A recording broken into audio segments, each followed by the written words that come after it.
up, son? What's up? Ice up, son. What's up? Carolina keep pounding. Carolina keep pounding.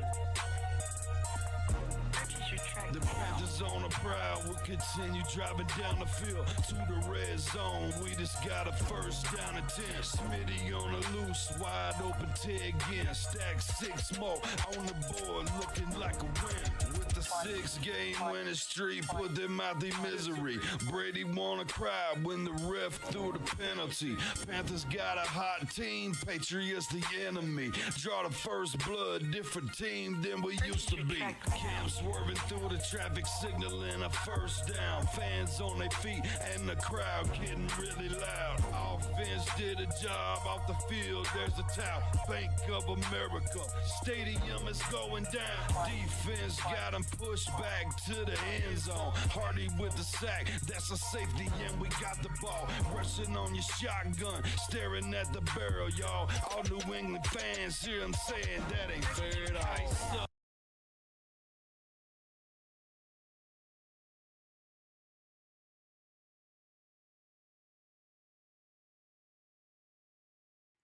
What is up? Hit that like button, hit that sub button, hit that bell, select all, leave a comment down below if you feel like doing so. And don't forget to check out the Facebook group page. Keep pounding in all caps for in-game posts, polls, opinions, and reactions to NFL news, such as scheduling for the channel.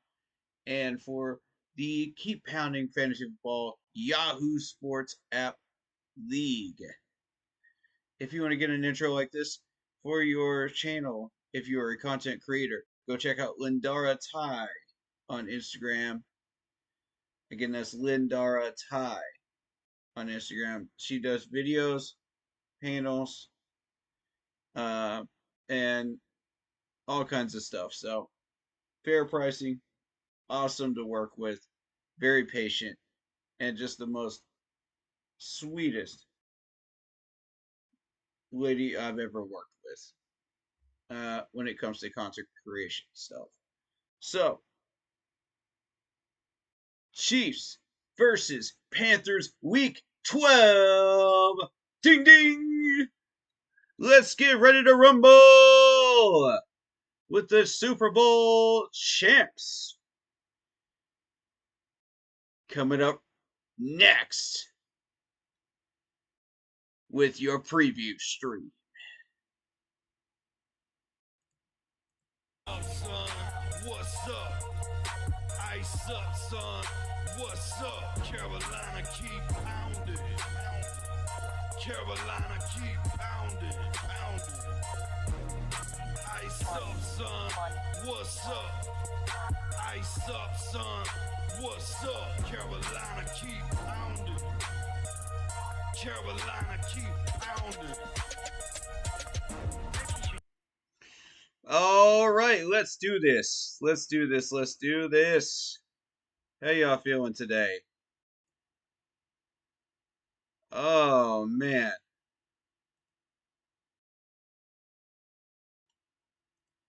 One second, y'all.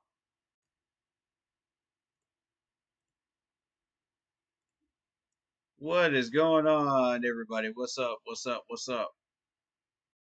What's up with you? Hey, shout out Marcos Cash. Let's do it, man. Let's do it. Hey, I'm gonna allow that. I'm gonna allow that. Well, what's going on? So, um, we've had a variety of interesting things happen throughout the week in the NFL and in college. Um, but we're gonna start with college because Alabama is losing right now in a big way to Oklahoma. 24-3 currently with about 10 minutes left in the game. And I've been tracking that score all day, as well as a couple of other ones. And I think it's interesting. Let me get David in here. What's good, David? We just started up the previous stream, man. Oh, you're good. You're good. You're good. Welcome on in, man. Anything you want to talk about on stream?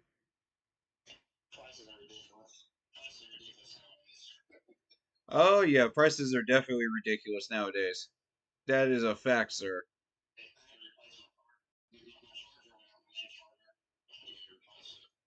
Uh,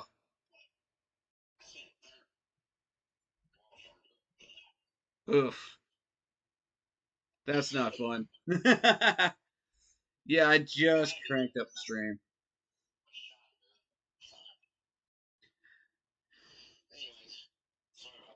Oh, you're good. I just cranked up the stream. We were just about to get into the preview stuff.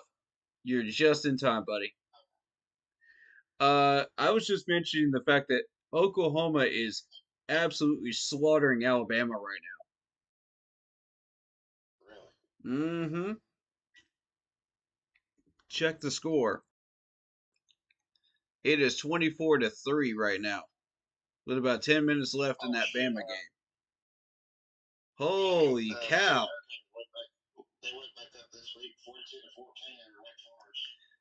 Yeah, I saw that. And that's a major one right there because we've been looking at Cam Ward and watching him and experimenting, seeing what he can do. So he is a potential draft pick. So I'm gonna check the numbers on Cam Ward for this game actually. 27 for 38, 280 yards, two touchdowns, one pick against Wake Forest. It's Cam Ward. So we got a Cam Ward tracker going on here. But I'm glad you mentioned that. That was perfect.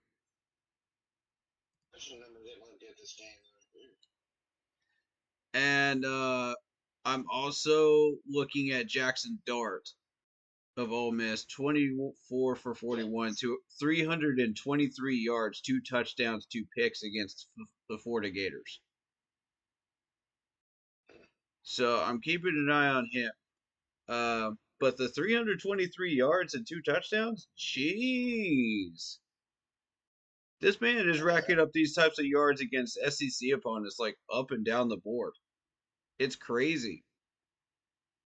Um, he had 515 against Arkansas, 284 against LSU, and 311 against Oklahoma. When facing up against Georgia, he had 199. But it's wild. He had six touchdowns during that Arkansas game. Six. While getting sacked at least once per game. During the LSU game, he got sacked six times. During the Florida game, he got sacked four times. And that was today against Florida. Oh, yeah? Oh, yeah. I might do that too, actually. I might do that too because I got a Stephen Davis jersey. I might do that, dude. What do y'all think about that in chat? Y'all think I should do it?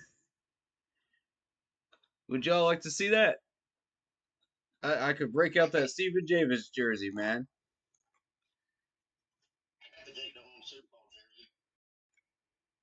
What?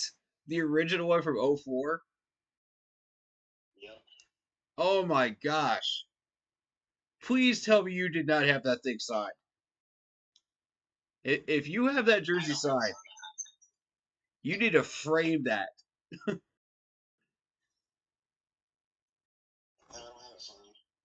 Okay, I was about to say, don't wear it out because those are very rare jerseys. Like I have not seen those anywhere anymore. You have to literally look on Amazon and eBay for those nowadays. Um, but yeah, that's some rare stuff. It's 70 degrees outside and I need my sweater, Marcos Cash says. Yeah, facts. Dude, it's getting colder. It's actually starting to feel like November weather, but it's actually 70 degrees outside though. And everybody's just like, "What? That makes no sense." But whatever. It's just wild stuff, man. But yeah, getting back to Jackson Dart, he's got 3,409 yards, 22 touchdowns, and 4 picks this year. 86.3 quarterback rating. I'm continuing to monitor this dude because I'm liking what I'm seeing. He is battle tested against SEC opponents. He looks good. I've watched him play a little bit, and yeah, this dude's legit. He could definitely fall between 9 and 13. And if somebody grabs this dude before we get a chance at him, I really don't want because New England and Pittsburgh will probably be our biggest challenges if we're going for quarterback because they're going for one as well. Um, uh, the Colts will probably get the wrong person again because they typically do that. I see the Raiders probably getting Shador Sanders, and I know a lot of people are gonna go, huh? The Raiders, but you got to think, you know, when you look at Shador Sanders' numbers, like they're not that impressive, you know, against the opponents he's been facing. It's typical quarterback numbers versus say a Cam Ward or a Jackson Dart here, who Jackson Dart is going to get completely overlooked. I guarantee you. And when you look at these numbers, it's just crazy. Dude had 3,364 yards last year, 23 touchdowns, and 5 interceptions. He's about to match his numbers from last year with a better completion percentage. That is wild. And Ole Miss quarterbacks face every SEC opponent out there, pretty much. They typically face Florida, LSU, Arkansas, South Carolina. I mean, all the major ones. So it's something to be said for that right there. I just Uh, want to say, just trying to sum up about Jason Horn. In main coverage this season,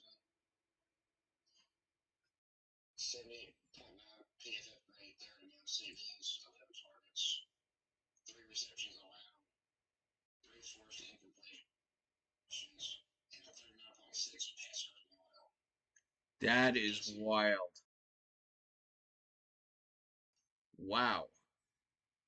I mean, that pretty much makes him a top 5 corner right there. And when he's on the field, and that's what I've been saying is he's a top 5 corner. You know, when he's on the field. When he's not on the field, you can't rely on it. You know, you've got to get some help. You know, and that's what we did this offseason. You know, to help him out and back him up.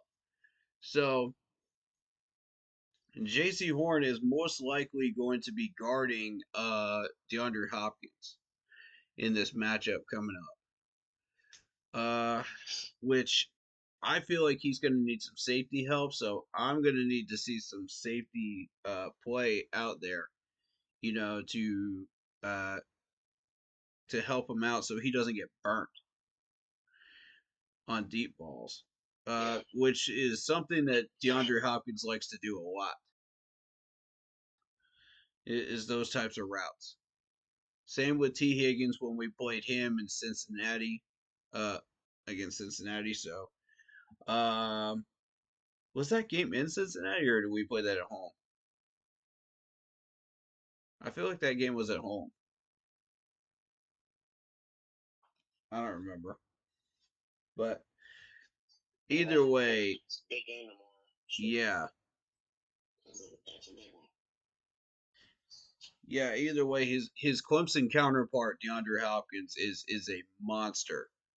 And the Chiefs just acquired him in a trade just a couple weeks ago. And this dude has yet to really pop off because there's so many targets in KC right now to throw to. So it's going to be a choice between Worthy and DeAndre Hopkins right now. And Worthy is the draft pick they just got, the wide receiver from Texas. So I was really concerned when I saw that KC picked up Worthy because that was the second wide receiver on my board besides Xavier Legette. And I knew exactly what they were going to do with Worthy once they got him. And I knew they were targeting him too. And I said it during the draft time too. And I was like, dang it, when they picked him up. Because I all that weaponry they've got in that room right now is just insanity. You know, they just keep adding to it, dude. And I don't know.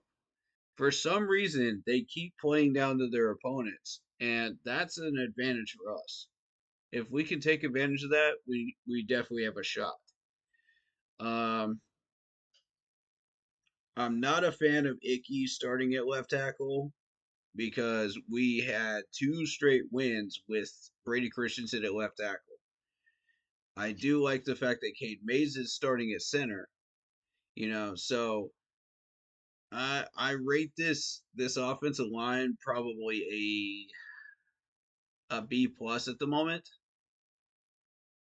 and you need an A graded offensive line in order to take on this Chief pass rush. They gave the Bills all they could handle during that game on Sunday last week, and I'm concerned about it because and that's a tough Bills offensive line. If you've been watching them all year, that is a nasty offensive line. So we're in for it. I'm telling you that right now, we're in for it. I don't like how that's going to play out. But I think we do have some opportunities to take advantage of KC if we know how to do it. So let me just pull up KC's depth chart here.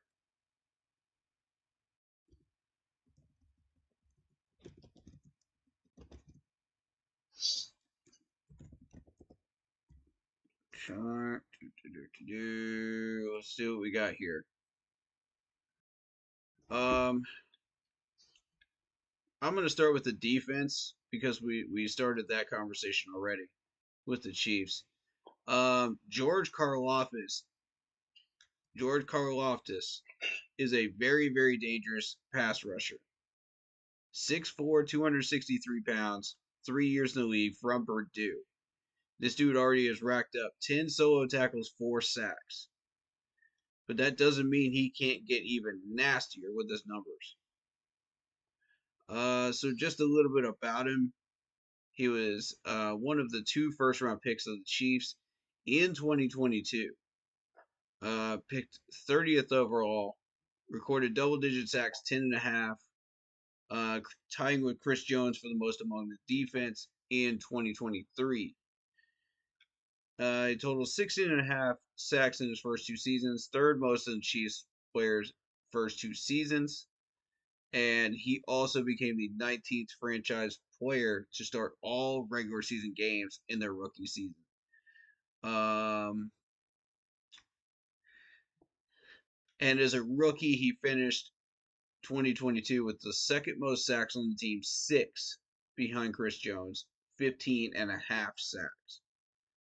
So this is a very dangerous guy right here, and we got to watch out for him.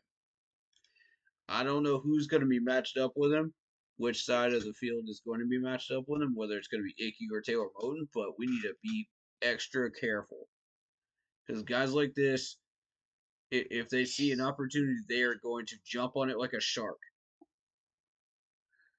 So that's something we need to be extra careful about.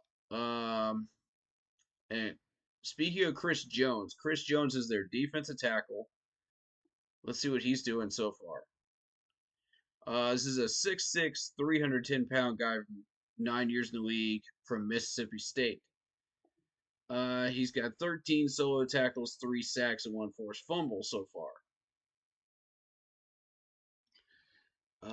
He was a second-round pick in 2016. So this is the guy that we kept talking about with the George Karlaftis profile. But he logged a 15.5 sack campaign during the 2018 season, leading the Chiefs defense and ranking third in the NFL at the time. So he recorded at least 1 sack in 11 consecutive games in 2018, becoming the first player in the NFL to do that. No one's ever done that before. That is crazy.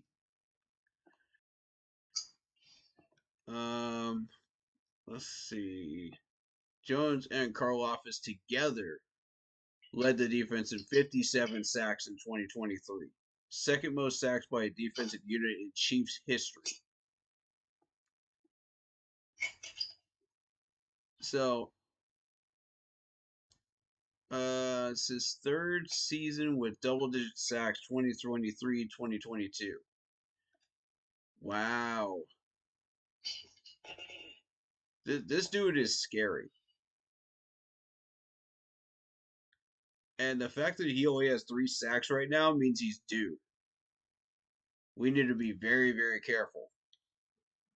And plug up Chris Jones in any way we can.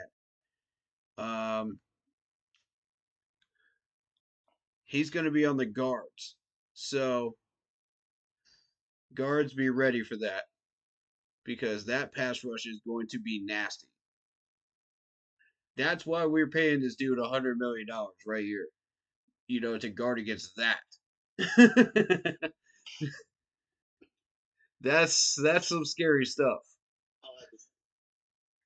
Did you say that Xavier Elliott, Zion, before I asked him about Brooks or whatever, he said, Brooks from Cuba, and he said that Brooks had a bit faster than Cuba or something like that.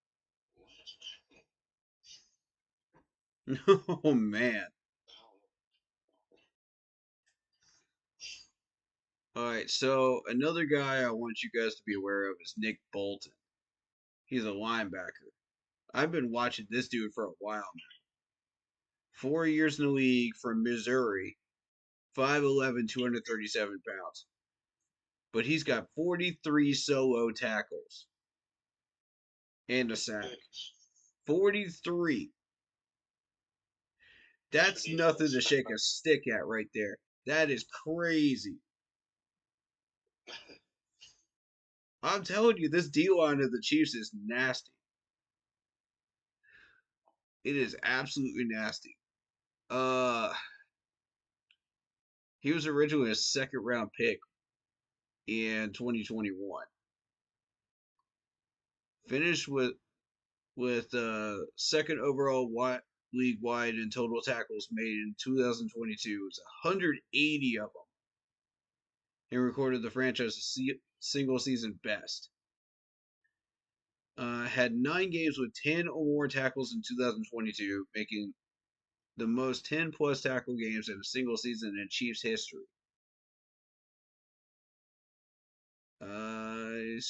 He scooped and scored for an 86-yard touchdown against the Broncos in 22. Fourth longest fumble return for a touchdown in franchise history. Led the team with 112 total tackles, 70 solo, 42 assisted, and 11 tackles for loss in 2021. This is the type of guys we need to be going after right here. This is it right here. Look at this. 70 solo tackles, 42 assisted. This is the point I've been trying to make everybody. This is it. These are the types of guys.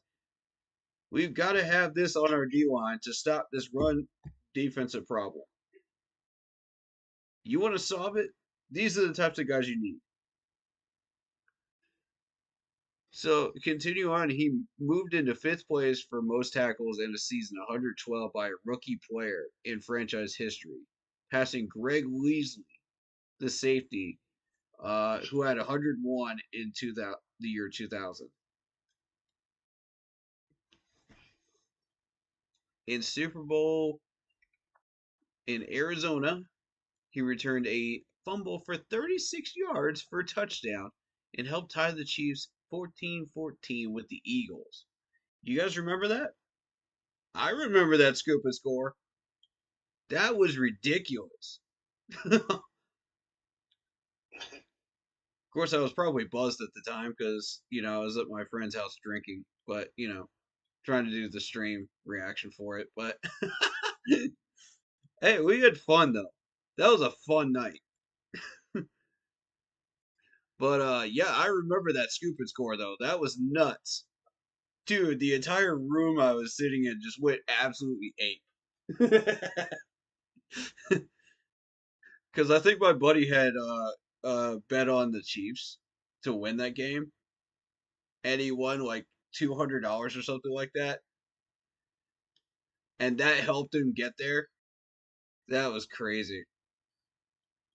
But he was the first Missouri uh player to ever score in the Super Bowl. Yeah, little fact finding history for Missouri fans out there, if we have any in the chat. So the next person I want you guys to be aware of is Trent McDuffie. Trent McDuffie is 5'11", 193 pounds, 3 years in the league from Washington. He's a corner and he's already got 22 solo tackles. Now, what they're not telling you is how many pass deflections this dude has. So we're going to have to go into ESPN to find that, because that's where he really shines. I've been watching him for quite a while now, and he has really, really impressed me. Let me see if I can find him on the ESPN depth chart here.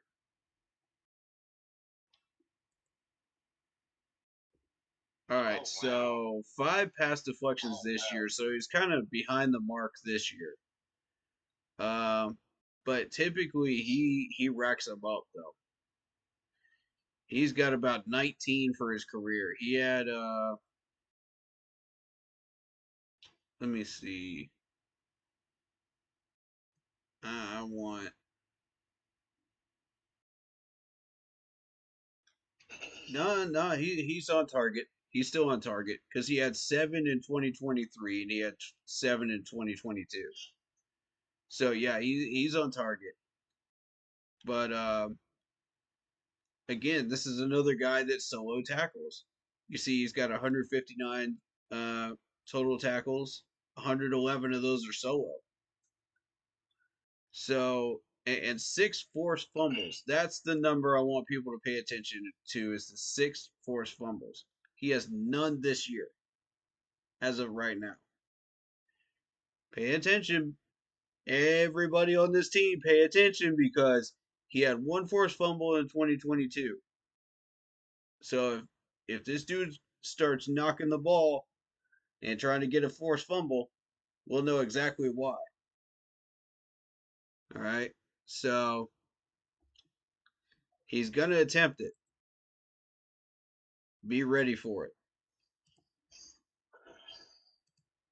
All right. So just because he's not putting up the numbers right now doesn't mean he can't start putting up the numbers against us. And I really don't want that to happen. I really don't. All right. Now, as most people are familiar, Keith Taylor is their 4-string corner. And we're all very, very familiar with this dude. He hasn't been doing anything this year, but he was our 5th-round pick when we picked him in the draft in 21.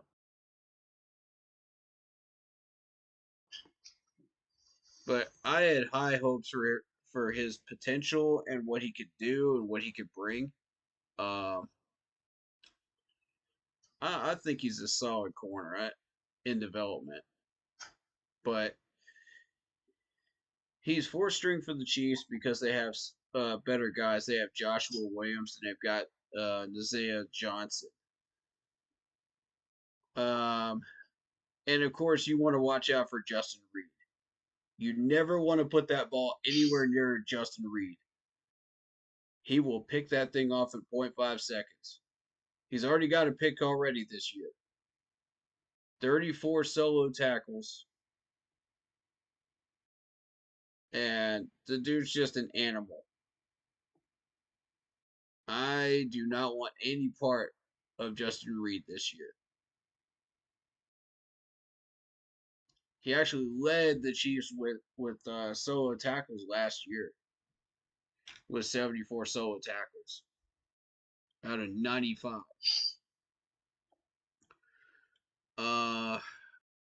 He owns the 3rd longest interception return in the league.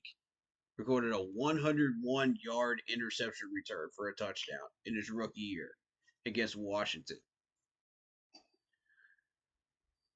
This is not somebody we want to play around with, folks.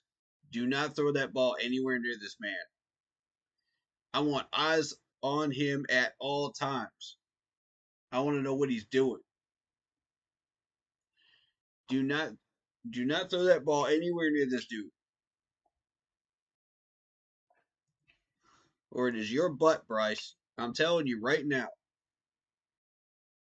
Just because he's not putting up the numbers right now doesn't mean he won't.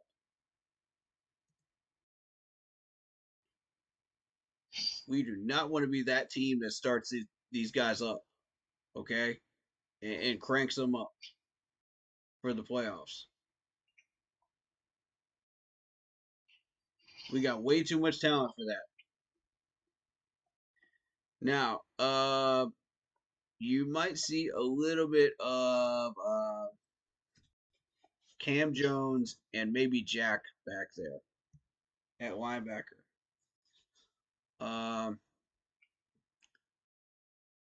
So be aware of that. And I haven't really determined where their weakness is on that secondary. Because and we know it's not Justin Reed, but Buffalo managed to get a good handful of passes over the middle on these linebackers, and a few of them to the outside on the corners. So we might try that with Coker and Adam Thielen if we want to try that method. But we're going to be relying on Sanders a lot over the middle. As a check down option. We'll be trying Brooks out and see what he could do. So this is a big game for Brooks. He's being tested against the best players out there. And we're going to find out how good he really is. So the Chiefs offense, like I said, Xavier Worthy, brand new shiny new wide receiver draft pick by the Chiefs, 1st-rounder. And I mean, every 1st-round pick the Chiefs have been picking the last 3 or 4 years has been killing it. So I'm really not surprised. They also picked up Wanya Morris, who's their left tackle, who was on my draft board as well. And I was pissed when they picked him up too. So they've got Trey Smith at right guard. Travis Kelce, of course, is killing it this year. Carson Steele is their fullback. So they still have a fullback, which is interesting. Um, and then you've got Kareem Hunt, who has just been absolutely a running back bowling ball for them in short yardage situations, and even in some long range situations. So, um, dude's a beast, man. Dude's a beast, and the Chiefs know how to use him correctly. So, last I heard, Juju is still hurt, and I don't even know how Juju got hurt because he hasn't really even been playing that much. You still got Clyde Edwards-Helaire, sitting in their backfield. McCole Hardman is probably not going to be playing, but be prepared for it anyway, just in case. But last I heard, I don't think he's playing. We're going to check the injury report. Yeah, I'm about to check that right now because, yeah, it's Pacheco. It's Pacheco. My bad. Ankle injury, and he's out for this game. Juju has a hamstring injury, full participation this week, so he will play. Kareem Hunt, knee injury, full participation, he'll play. Um, Shamari Connor, the corner, has a thumb injury, but he'll play, full participation. And Charles Amenehu, I probably mispronounced that, but I apologize if I did. Knee injury, limited practice all week, and out designation for him. Um,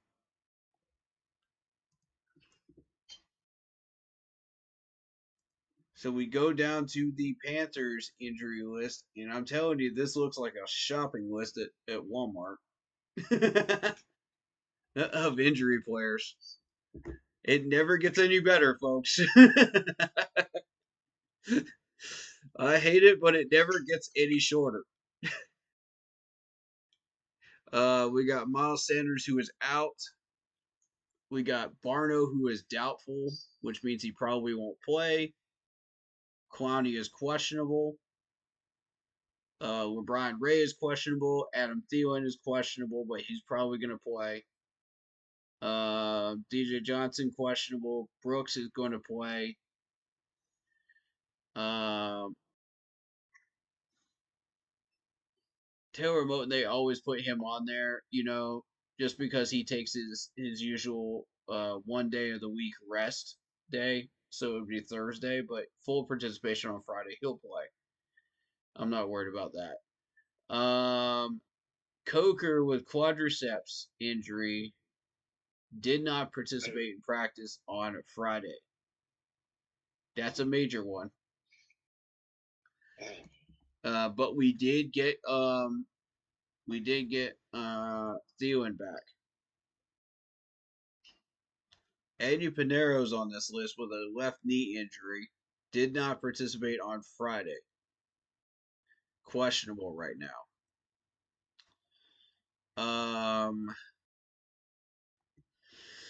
I have not heard any news about us signing a kicker or anything like that, so I'm just assuming that he's probably going to go for this game, but I don't know.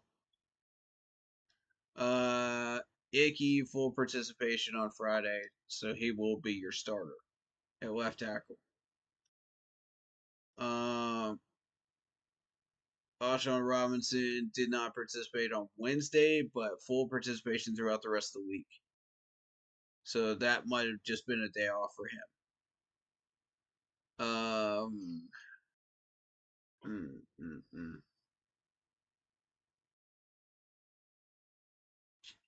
Let's see. And I'm noticing a lot of knee injuries. So I don't know what we're doing that's related to knee injuries. Minus Brooks, because Brooks came up here through the draft already with a knee injury. But we have like two other players that have knee injuries. Actually, three if you count Eddie Pinero. So I don't know what's going on with that, but and there's two players with quadriceps injuries. So these are just patterns I'm noticing right now. Two with an ankle injury. So these are lower body injuries. So I want to know what kind of drills we're doing that's getting them hurt. You know what I mean? If it's in game, then sure enough, in game injuries are something that we can't really do too much about. But if these are practice injuries, and it's the same patterns, we need to start looking at some of the drills we're doing because that's not good. That's not healthy for us. All right, so being that we have gone through all of that, let me catch up on chat, and then I'll go through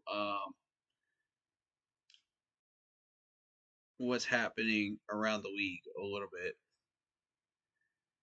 and what we might be facing on Sunday here.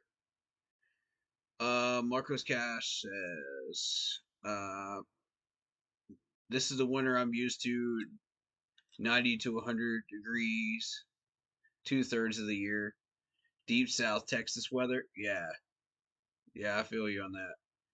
Isaiah Isaac, welcome to the stream. He says, let's get an upset.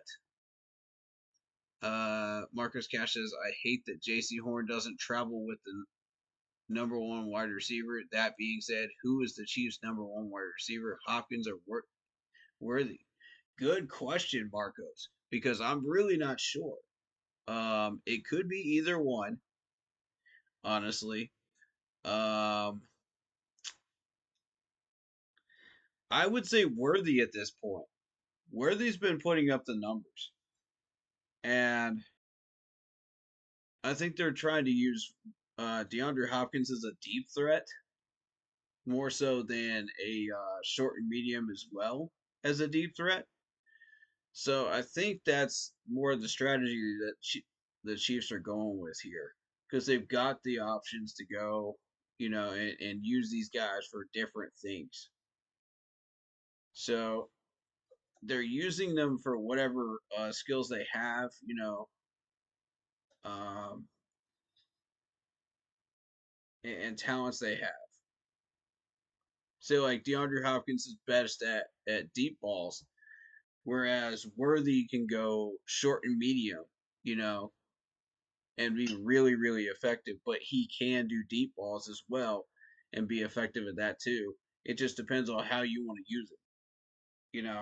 And since you have both options on the field and a incredibly strong tight end in Travis Kelce, you've got options out the wazoo. You add in the running backs. This is a scary offense. This is a very, very scary and terrifying offense if they can ever get it together. And they started to against the Bills a little bit.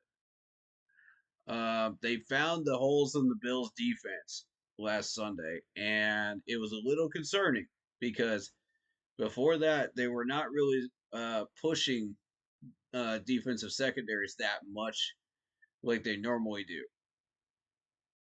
Whereas you would normally see like 30 some points on the board lead on a team, that's a competitor, and a minor playoff threat.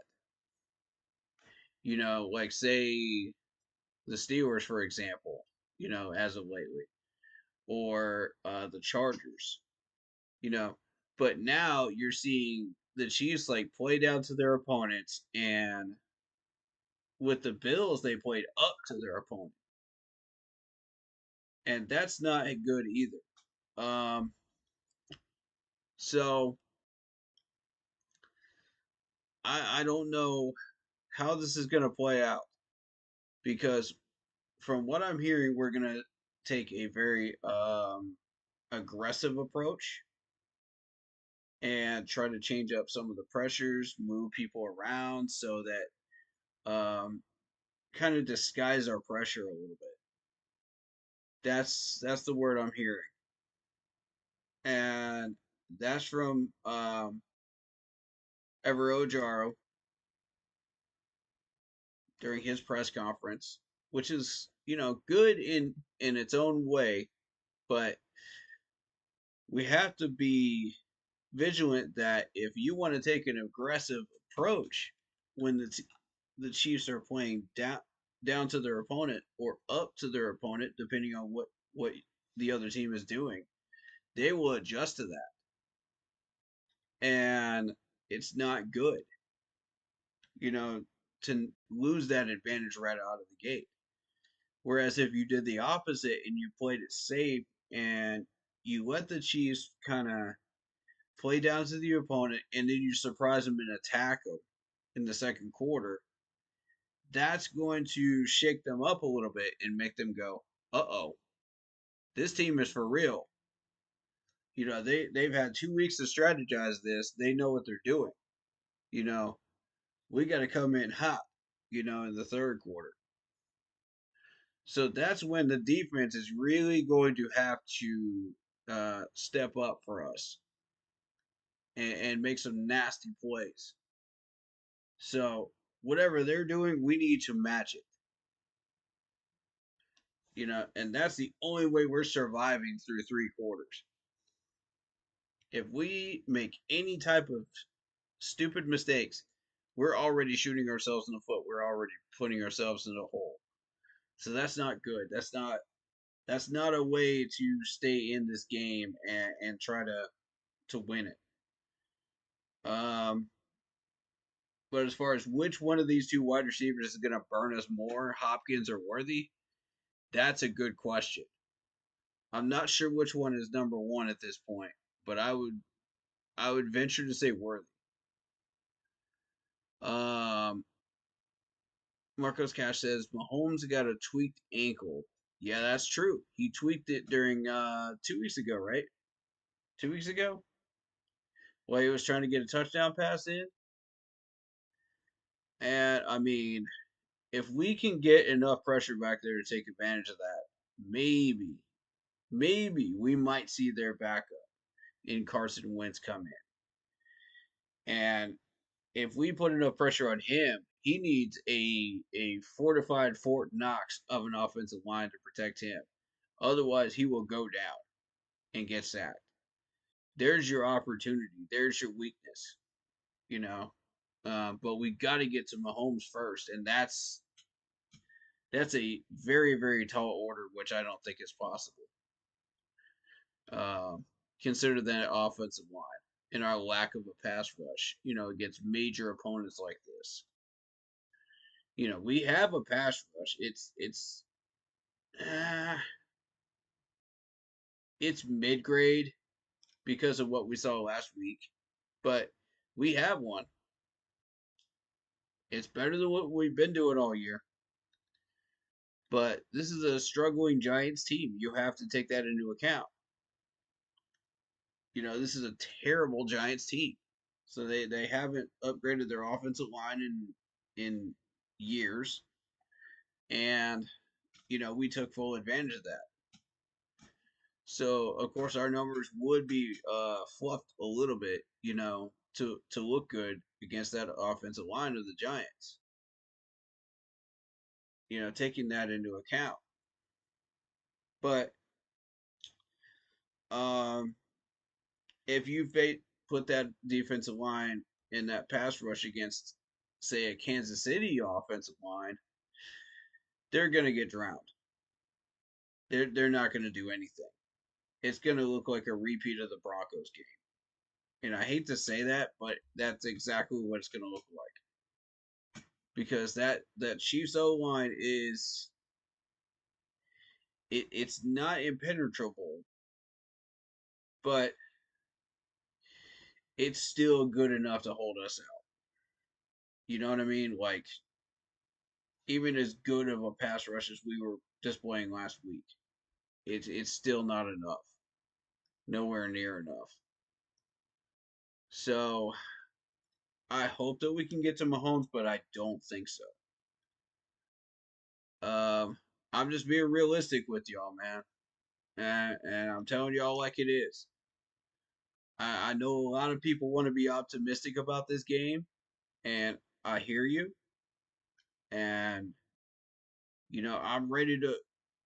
I'm ready to hear those arguments. You know what I mean? I'm ready to hear those conversations because I think we do have a shot. But it went significantly down once you started Icky at left tackle. But it's still there. Any given Sunday, it's still there. And if you're ever going to get a shot at KC, this is the year to do it. Otherwise, they're going to be right back to scoring 30 points on people next year. I guarantee it. This is their down year. They'll be right back at it. You got to take advantage. Marcos Cash says sacks are gold, but the quarterback hits are diamonds like this game. Make Mahomes uncomfortable. Facts. If you can manage to do that, you got control. So I'm not saying it's impossible for our D line to do this, but it's highly unlikely. If you guys can prove me wrong on Sunday tomorrow, please do. Please do. I wish you would. I seriously wish you would. Make me eat crow. Make me wish I had never said that. All right? Make me eat crow, D-line. Show me. Don't talk about it. Do it. If you're tired of hearing all the trash talking and the tough love and all the bull crap, D-line, do something about it. We told the offense to do something about it. They did something about it. Now it's your turn. You do something about it. I'm ready to see this, man. I'm ready to see some progress. I'm ready to see exactly who we are against this Kansas City Chiefs game. This game is going to tell us exactly who this team is, playing at full potential.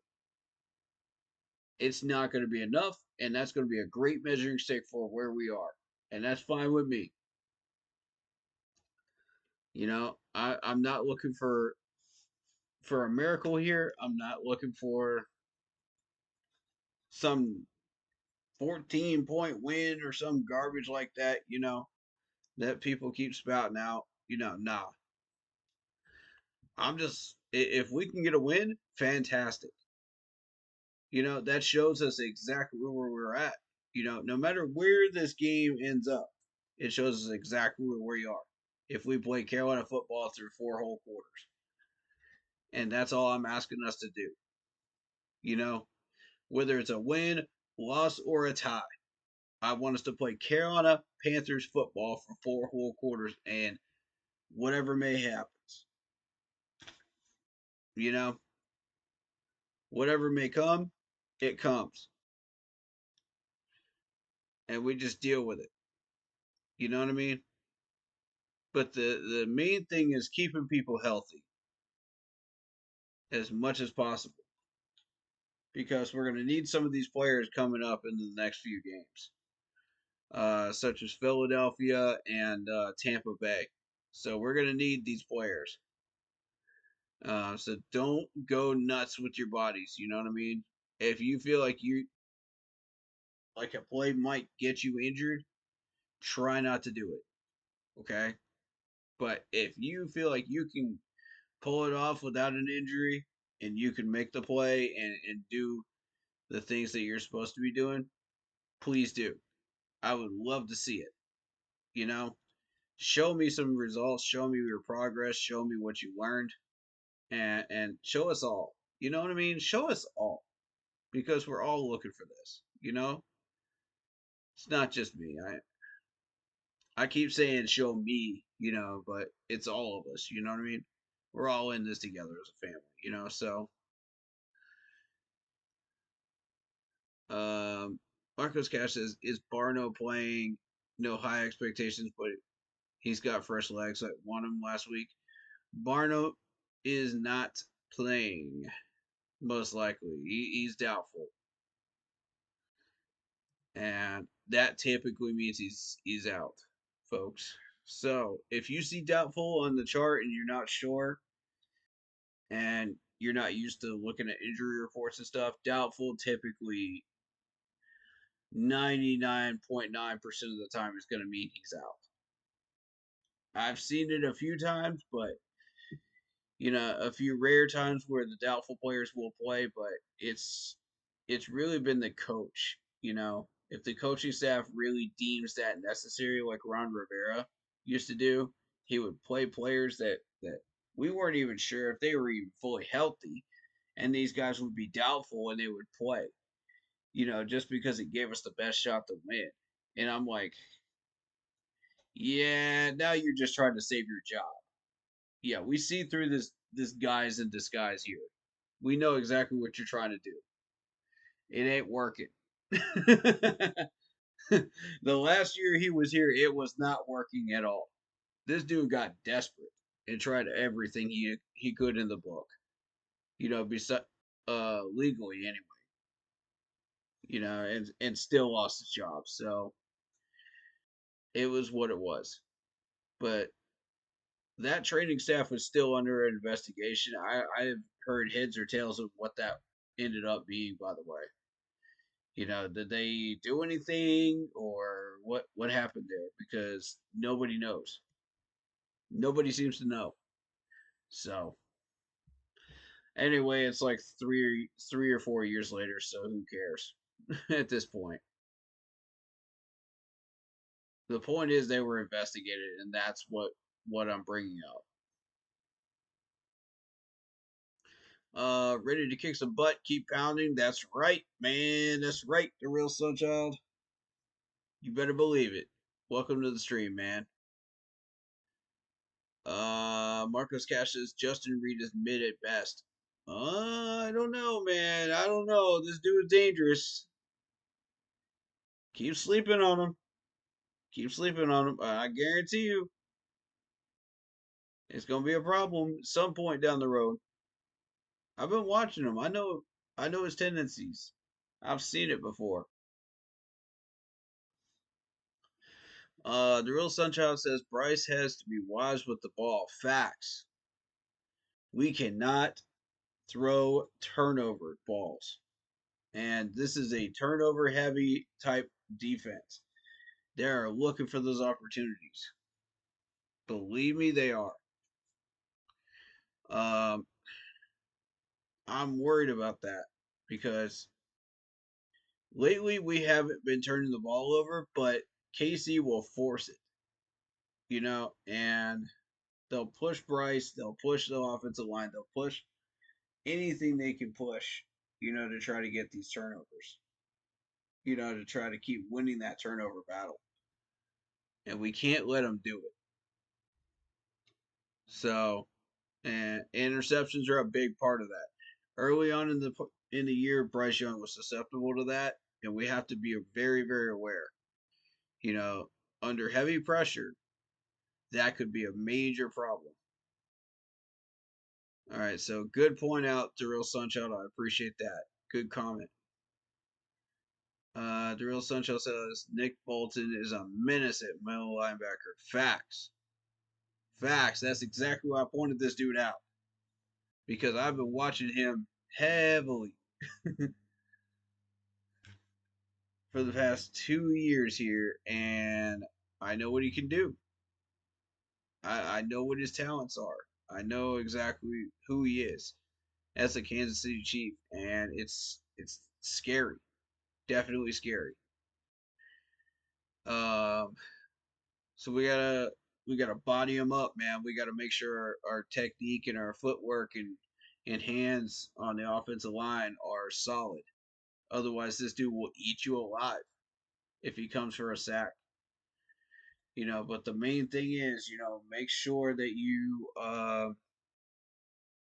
you're executing your blocks properly, and this dude will only be a problem for about 2/3 of the game, most likely, if you're able to do that. judging by our offensive line so far. Marcos Cash has 1 interception out of 11 weeks. No, he's below average. Sit tight, man. Sit tight. I'm trying to tell you. Just because he doesn't have the numbers yet doesn't mean he can't get them. We don't want to be the team that gives it to him, man. I'm just telling you that now. I do not want this Panthers team to be the one that does it. Chiefs left tackle struggling. Maybe one of them can eat. Yeah, that's true. That is true. You are correct. One of yours is struggling. And typically this dude has been pretty solid. But they've got the same problem we have. They've been running through left tackles, but and just hoping that Wanya is the answer. But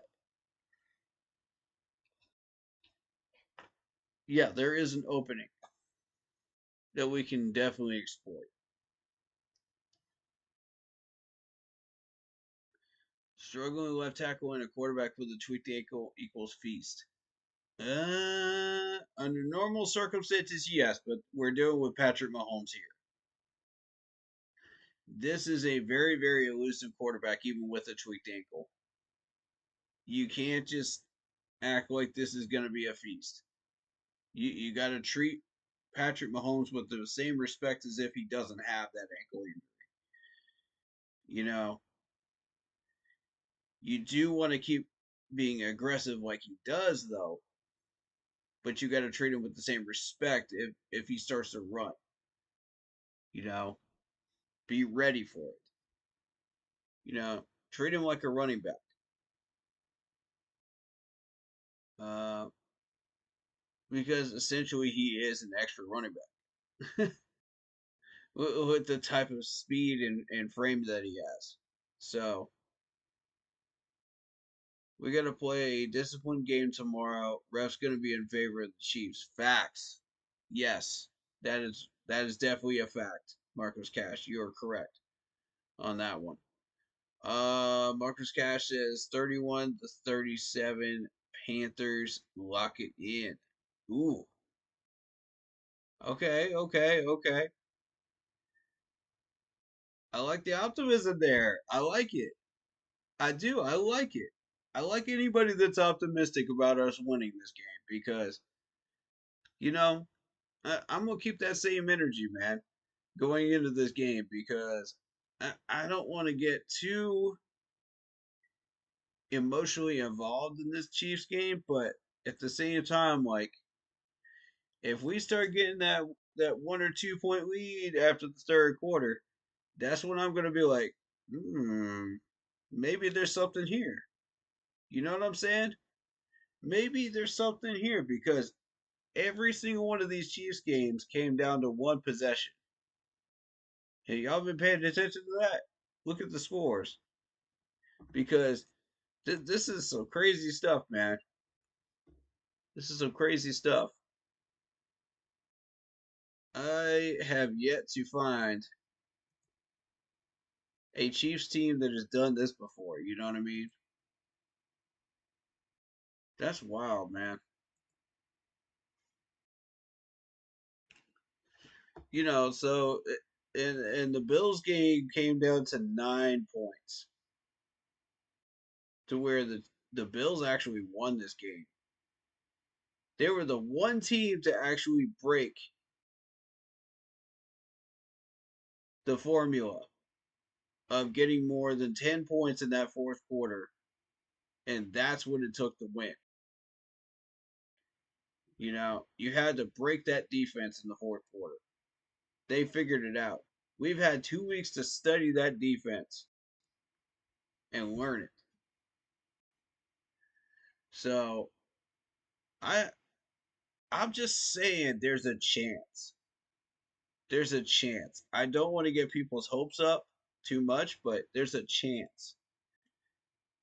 I'm personally not going to get excited until I see the last 2 minutes of this game, and then that's when I'm going to get emotionally involved. You know, I'm still going to be like doing my usual stuff, like throwing smoke at players, and giving tough love at them.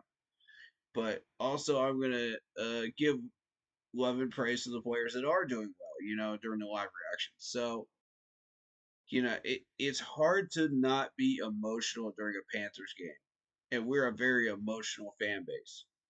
But what I'm asking you to do is just stay stabilized. You know what I mean? Stay stabilized until you see that last 2 minutes come up in this game. Because that's when it's going to come down to the wire.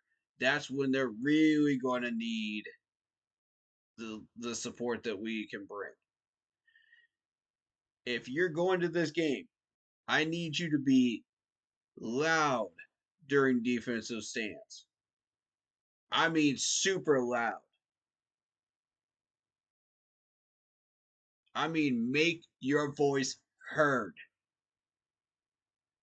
through 3 different counties. Because we have got to start supporting this defense when they're on the field. Stop booing them, support them, encourage them.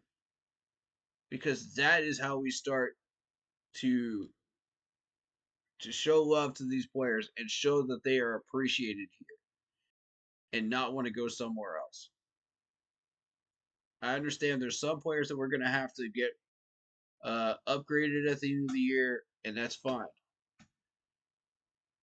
But when you boo during games, after a failed defensive set, or you don't make noise when you're at the game, and I saw that during the Falcons game, and it pissed me off. It shows me that you have zero confidence in this defense to get the job done. Zero confidence in any of the players. And that's not true at all. I know it's not because I've listened to some of you. I've talked to some of you. I know. Okay?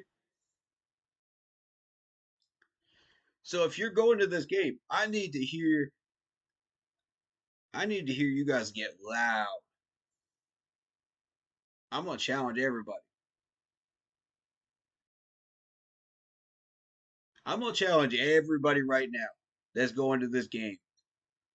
If I hear that crowd go dead silent, I'm going to get pissed because that is unacceptable. During games that we know we have a shot at winning. That is unacceptable. And when we came into that Falcons game, we knew we had a shot at lasting at least 3 quarters, maybe 3.5. And that crowd was dead silent during that Falcons defensive stance. During our defensive stance, when our defense was on the field, you could hear a pin drop. That's not, no, no, no, no more. When that defense is on the field, I need to hear everybody. Everybody. I'm talking front, whether you're on the 50-yard line to the top decks. I need to hear everybody screaming their freaking butts off when our defense is on that field. Every single drive. When we hit third down, I need you guys to be loud. I want to hear that place rock on live television. I understand this isn't the 2015 Panthers team, but good God, man. That energy. If you show that energy in your section, be the leader in your section. Bro, if nobody else is going to make noise when our defense is on the field on third downs, and you have to be the one to start the chant, do it. You know darn well I did. You know darn well I did. I'm the loudest person up on the freaking upper decks. Shoot, man, when I'm in the bank, you hear me, man. I'm like a lion out there. Shoot. I'm tired of everybody just being lazy with that, man, and just going to the games and just being like, oh, hum dum dum dum. Our defense is on the field. They're gonna suck again. Lottie freaking da.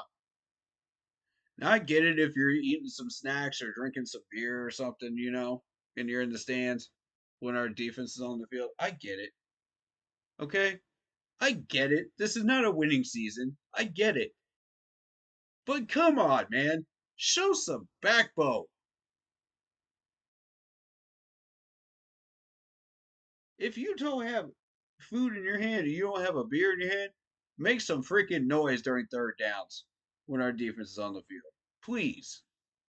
For God's sakes, whose house is it?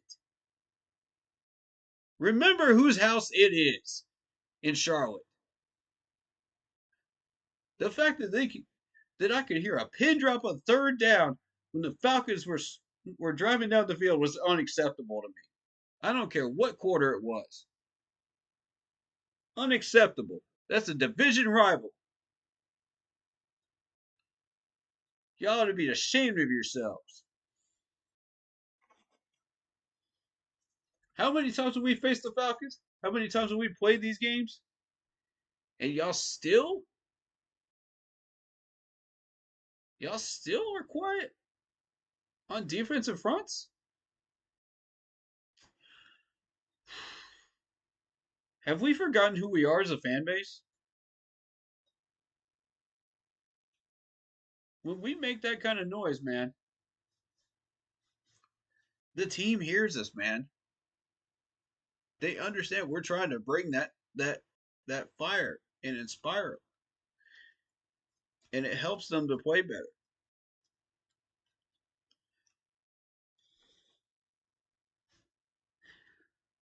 When you take that fan element out of the game, it's basically like COVID. It's like nobody's in the stands,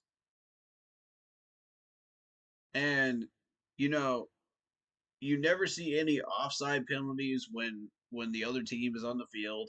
You never see any dumb plays that could have happened because of of hearing this crowd just overpower your ears and block out the communication to your helmet. I mean, look at Seattle. Look at KC. You think that's a fluke that all kinds of teams have issues hearing the play calling? You know, like there are times where we've brought in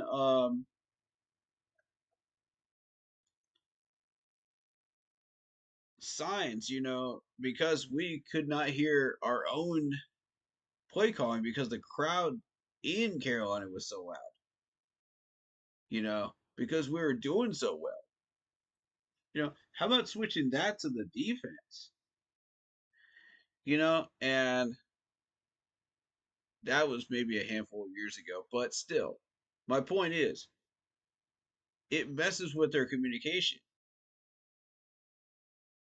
They won't be able to call the right plays. They won't be able to put their protection in the right spot. Who knows what could happen? But this crowd needs to be loud. And when these refs screw us over, be even louder. Get even louder. Don't get pissed at the refs. Get louder.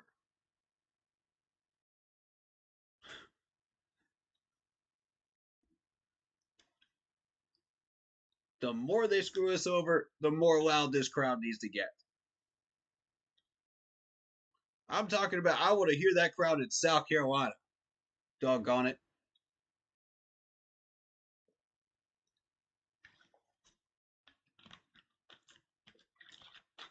And I know that drove everybody out of here, didn't it? Because none of y'all want to do that with a losing team, do you? Uh huh. Drove out, drive out the real ones. Drive out the real ones that think they're the real ones. Nah, nah, bump that. This is what we need to do, man.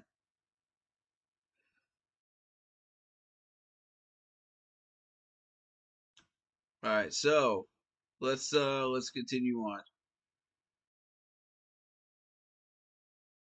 Marcos Cash says, "If we lose, I'm blaming you, Corey." Bro, I'm just being real with you. I'm just telling you what's gonna happen in these games. Don't blame me. Blame the team for not executing properly. If we don't win, that ain't my fault. Don't blame me for the fact that the Chiefs have more talented players than we do. I can't do nothing about that.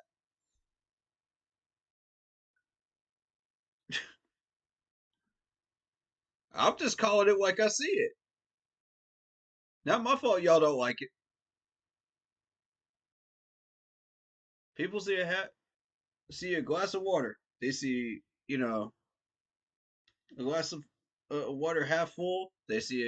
Some people see a glass of water half empty. Some of us see it just a glass of water. I'm here to tell you, I'm all I see is a glass of water. I'm just telling you like it is. If you don't like the fact that I'm just calling it like I see it, it is what it is. I mean, I'm trying to be optimistic here, man. That's what I'm doing. I'm telling you, we have a shot at winning. We have a shot at winning. But we have to do the best we possibly can to make that happen. We have to eliminate mistakes. We have to do a huge list of things. And for the most part, I feel like we can check off three-fourths of those boxes. I feel like we can. But people don't like that realistic energy. Okay, that's all you. But Marcos Cash says 26-16. Chiefs realistically just want to see some fight and excitement. This is the ultimate measuring stick. Yeah, exactly. It's a measuring stick. We're measuring how good we really are against this team. Panthers are heating up at the right time. That is true. That's very true. Um, we may be catching them at just the right time too. Who knows? um, I have faith in our O line, top 10, no matter what. Yeah, I do too. I I believe our O line will, for the most part, have control. But you got to keep control for the entire game, and that's where I think we're gonna have a problem because during the fourth quarter, that's when they start turning up their pass rush and aggressiveness. So we need to be very very cautious of that. I'm not so much worried about the first three quarters because I know our O line can handle the first three quarters no problem. You know, we can play Carolina football. For three quarters against the Chiefs. It's that fourth one that scares me.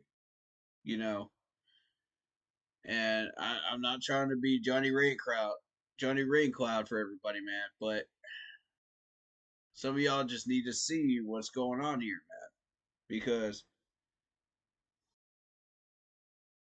if we're not looking for all the signs that could lead to a Kansas City win, then we're just shooting ourselves in the foot. You know what I mean? And that's what I'm doing here. I'm trying to show y'all what the signs could be. That way we know how to avoid them. You know, so we don't trap ourselves. All right, so Marcos Cash says, I'm not a Carolina Panther fan if I don't keep pounding. I mean, that's true. That's true. But at the end of the day, man, you gotta keep it real too. You gotta keep it real too, though. You gotta understand, like, this is the stuff that we're doing right. This is the stuff that we could still improve upon. This is the stuff that we could take advantage of them on. But at the same time, like, this is stuff that they could take advantage of us on too. So I'm trying to keep it a buck 50, man. You know, I don't know.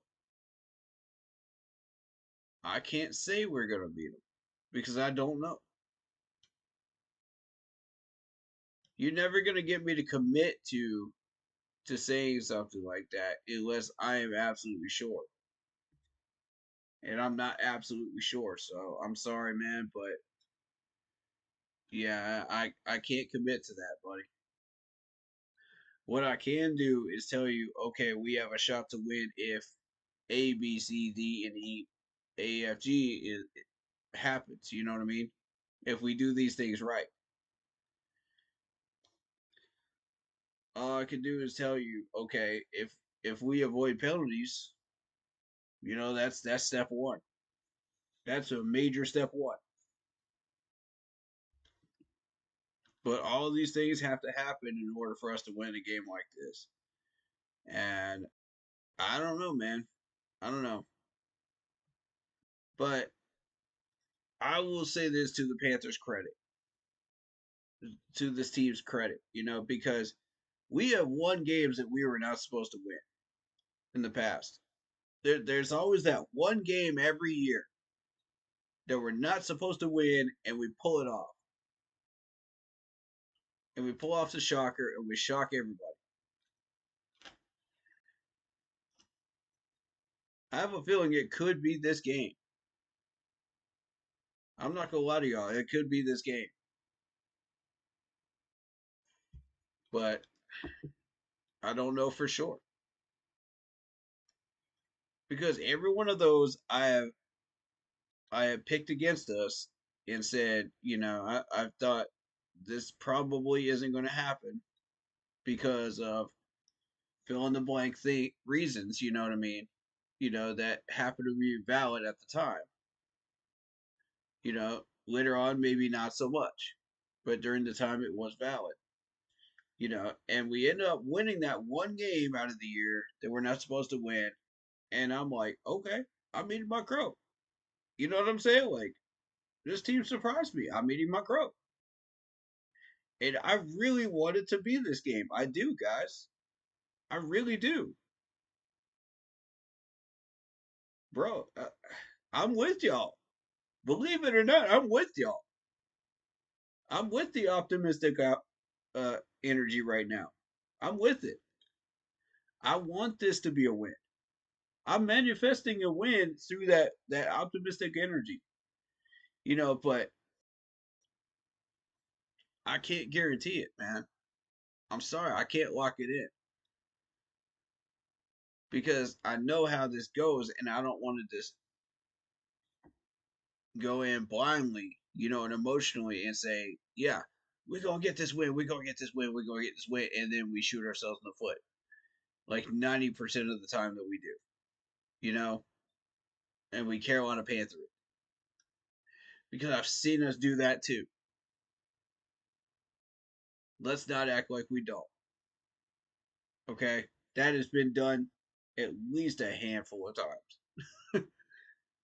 Let's be real about that. But how you like the old school touchdown color scheme? Oh, I love it. I love it. I absolutely love it. All black uniforms. Heck yeah. Heck yeah, man. That's fire.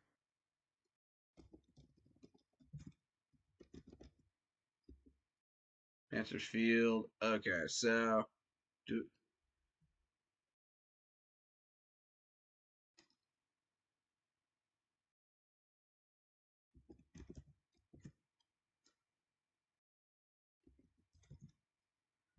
painted field for.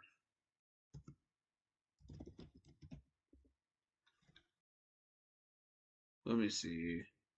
Let me see if they got images of it in the field right now. Oh snap! There it is. There it is. There it is. Check out that. Check out that beautiful old school logo in the middle of the field.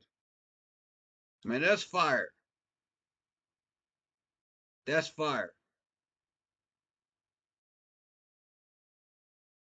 Yeah. That's fire right there. And then they put the black end zones. Still trying to find. I know they put it on the Facebook page. Hold on. Let me find it on the Facebook page. Panthers. Yeah, that's the one. Let's see. Let's see. And also shout out to Harris Teeter, the and Tolbert, the big Tolbert, the Toldozer, getting some food ready for Thanksgiving. The Second Harvest Bank. Much love to him for that. Feeding the hungry families and everything else. Yeah, man.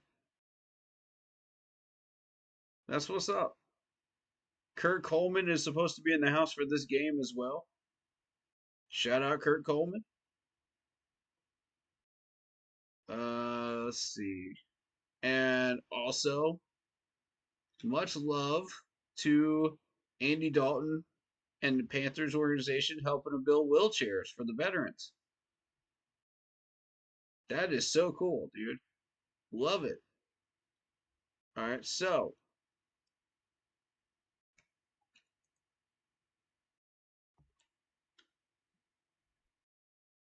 no more delays. Here is the field that we're going to be looking at. That is so amazing. I love it. I think it's beautiful. I think it's absolutely beautiful. I prefer the 2015 paint myself, you know, but that is definitely a close second for me. I love that. Yes, I mean, if we get a chance to retro game this paint again, please do. I want this again. That is wow.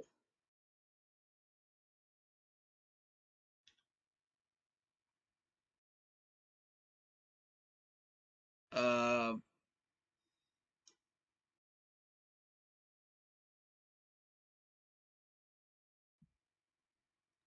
yeah, that's pretty cool, man. I'm gonna give that a heart. There we go. All right, all right, all right. I like that view from the seats too. That's kind of cool. Very cool seat picture there. I love that. All right. We got the injury report going on. There's the video to introduce the black jerseys. Yeah, man, that's cold right there. That's cold. Those uniforms are so cold. Yeah, for sure.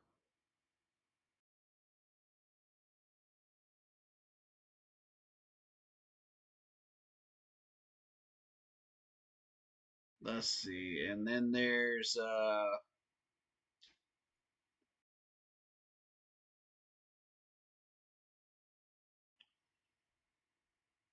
shout out Jack Lee. He says if the Panthers can keep this game close until the end, it will be another step to the right direction.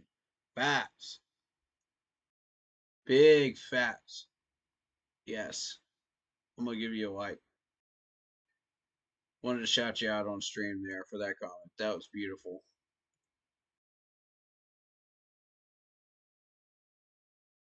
Auburn has beaten their opponent today. Let's see what's going on there. Um, UNLV's ranked. Interesting.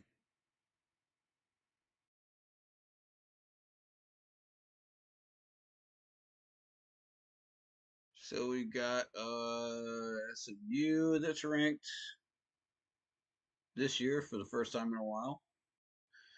Illinois actually beat Rutgers barely, but they're in. Okay. Florida beat Ole Miss, and that's despite their quarterback putting up the big numbers, which is Jackson Dart. 323 yards, 2 touchdowns.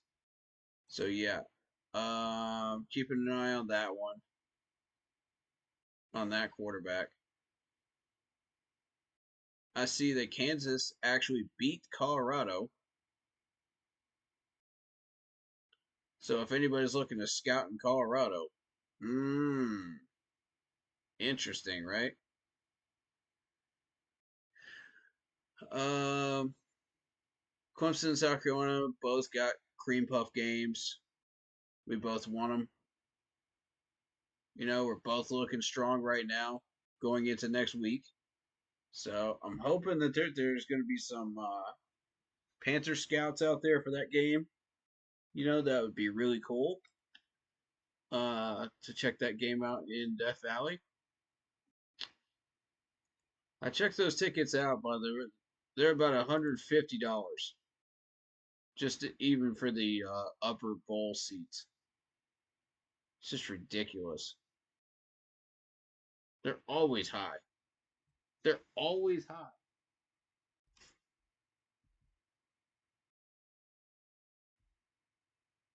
Always. I don't know what it is, Matt. But yeah, it looks like LSU had a little bit of trouble with Vanderbilt. So that's something that I kind of pay attention to there. Uh, let's see.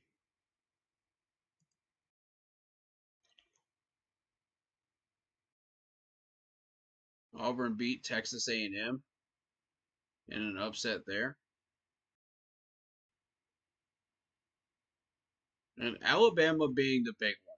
You know, because Alabama has lost uh, a couple of big games a year since Nick Saban retired. And those are games that they would not normally lose under Nick Saban. So I know they're missing him a lot. But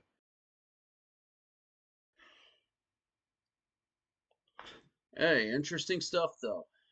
Um, Notre Dame and Army actually played each other, and Notre Dame won. Hmm. Hey, no disrespect to Army though. Army's been having a heck of a year. So is Navy.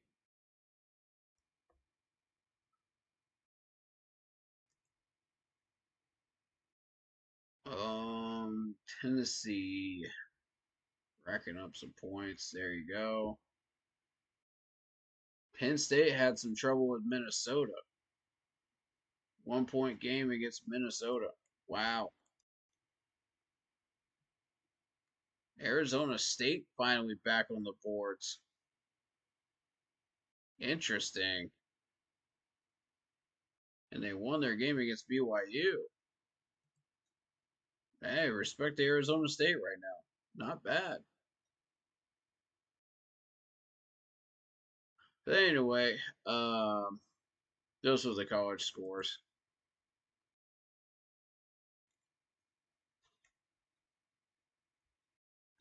So again, Cleveland beat Pittsburgh last night. Thursday night, my bad. Thursday night. And Cleveland really needed this game. It was in the snow. Um,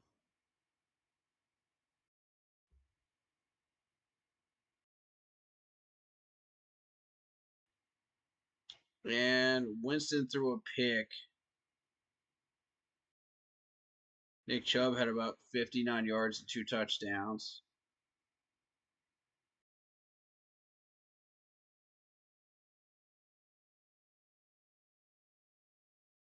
Hmm. So you had about 3 turnovers by Cleveland, and they still won. Even though they had less yardage and the same amount of first downs. And the time of possession was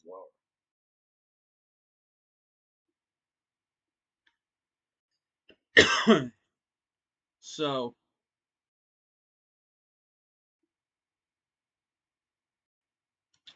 interesting scenario there.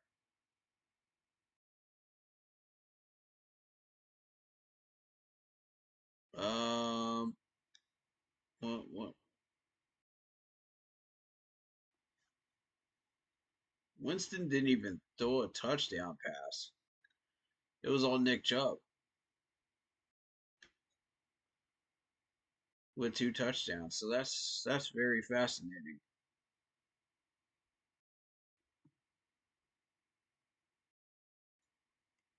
They broke through that Steelers defense, and the Steelers defense has been kind of carrying them lately.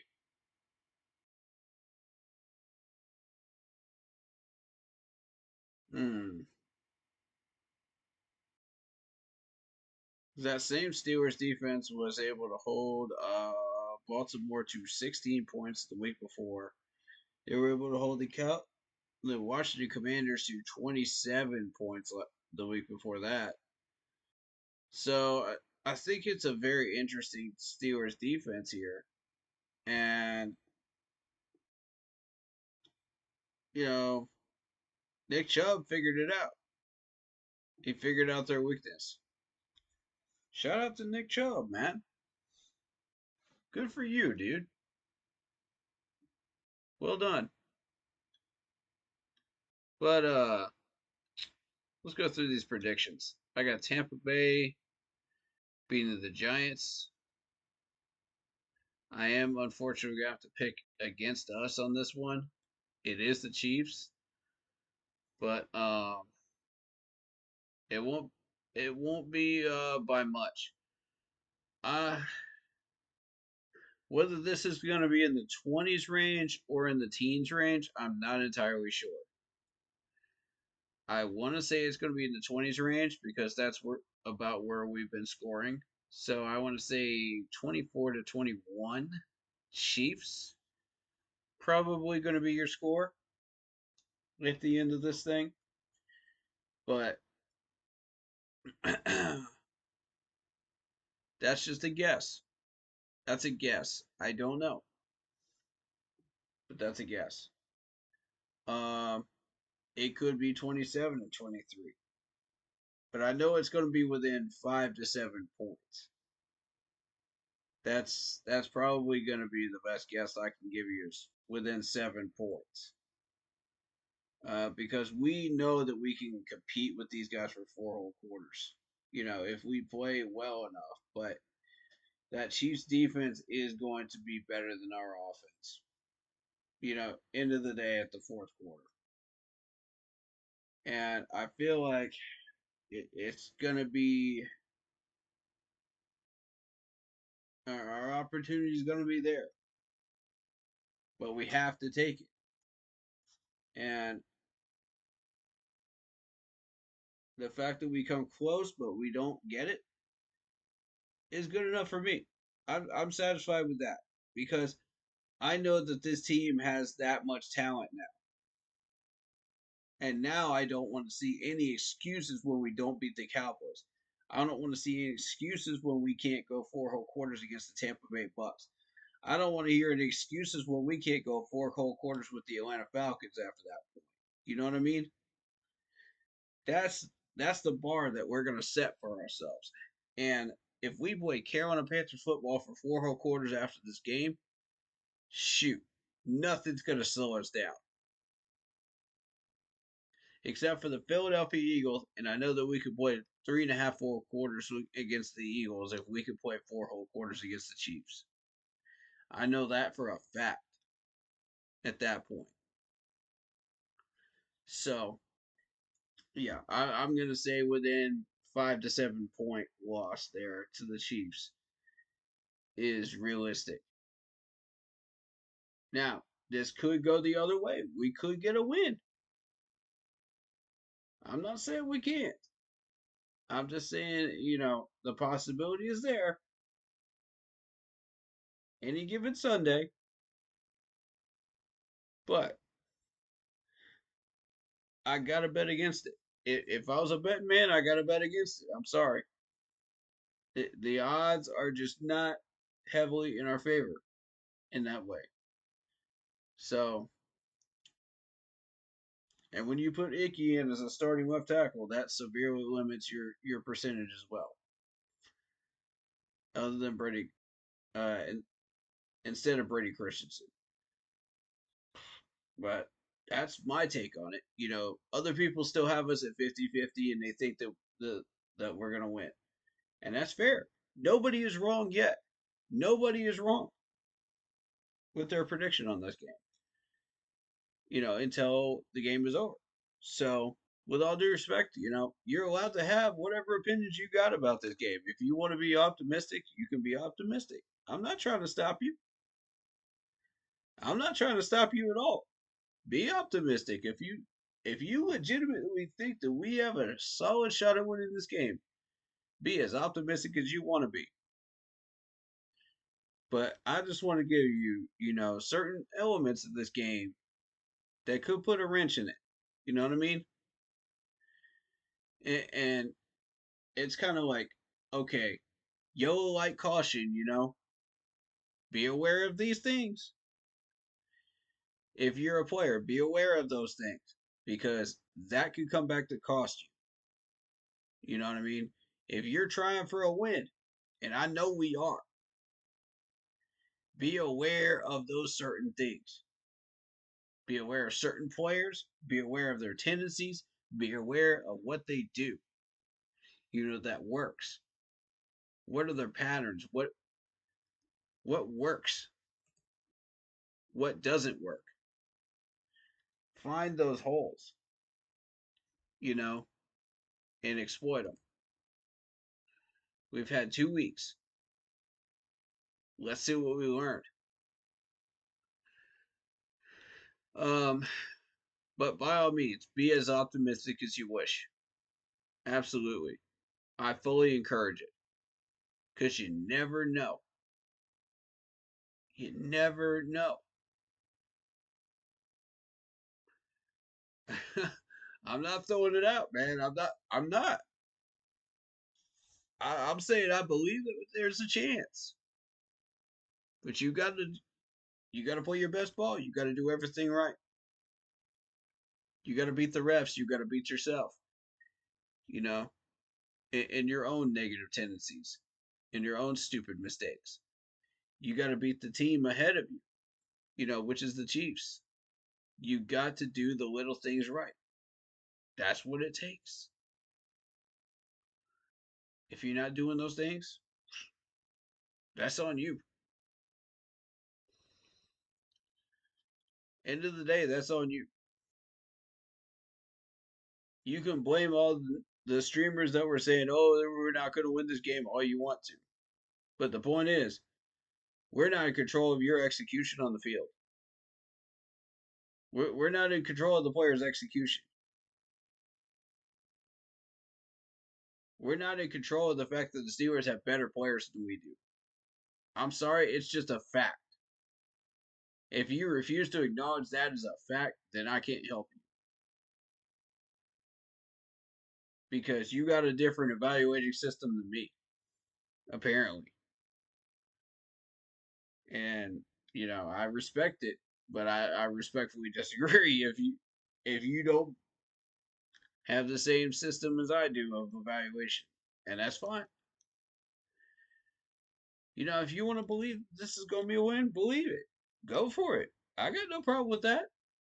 I'm not stopping you. Nobody here is gonna stop you. All I'm trying to do is yellow light, and say, okay, here's the things.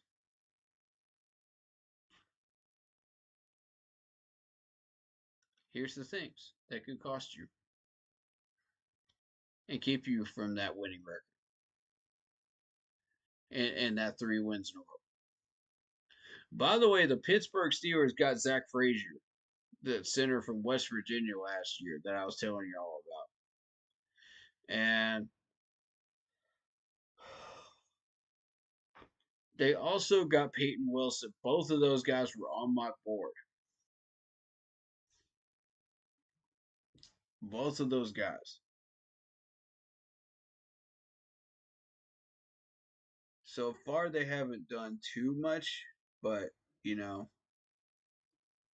let's see what happens. It's a long career for both. Let's see what happens. You got Dallas and Washington. I got Washington on that one. Obviously, Dallas is pretty much washed up at this point. You know, it should be a win for us as well down the road. New England and Miami. I got Miami on that one. Miami is starting to resurge. They've got Tua back. They're playing a little bit better, you know, and, you know, I recognize it. I see it. So, yeah, I got Miami on that one. You got Houston and Tennessee. Houston wins that one. Tennessee is garbage. Apologies, Tennessee Titan fans, but even their fan base has to admit that team is garbage. And you just got rid of DeAndre Hopkins too. Shameful. There goes your number one wide receiver weapon, and you just tossed him to the KC Chiefs in a trade. Man, y'all need to fire that GM.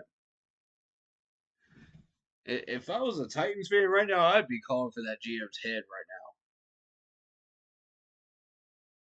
right now. I'd be calling for him to be on that unemployment couch right now. I'm telling you, there's no excuse for that. None.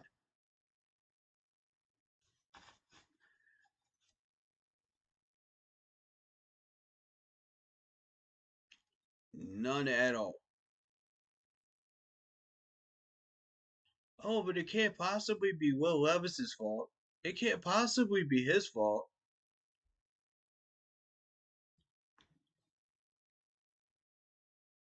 No, no, no.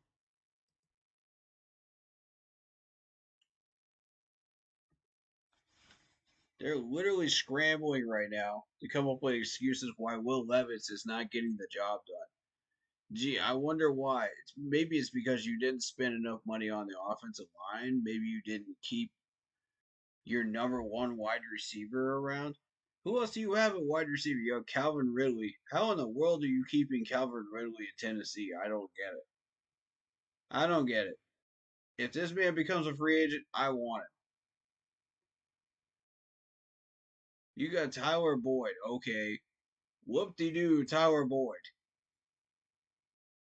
And for people that don't know who this dude is, Tyler Boyd can play, but he is mid at best. I mean, who do you actually have, Tennessee, that's actually worth paying attention to besides Tony Pollard at this point and Ridley? Like, none of these players are good. None of them. None of them on this offense. Not a single one. I'm even more disappointed with the defense. Look at this garbage. Like, who are these people? I recognize James Lynch. Um, God. Oh, you got L'Jarius Sneed, but he got put on the IR. He's not too good for you right now if he's on the IR. Cedric Gray, okay. Cedric Gray could do something, but I don't know. Titans are a mess. They need everything. Good God. How they even got that win over the Patriots, I don't know. A few weeks ago. But for some reason, they were able to do it. But no, Texans win that game. Come on. Let's be real. Texans win. They're 7-4 for a reason. Am I sold on the Texans? No. As a competitor. But could they sneak in there in the wild card and do something, though? Maybe. Maybe.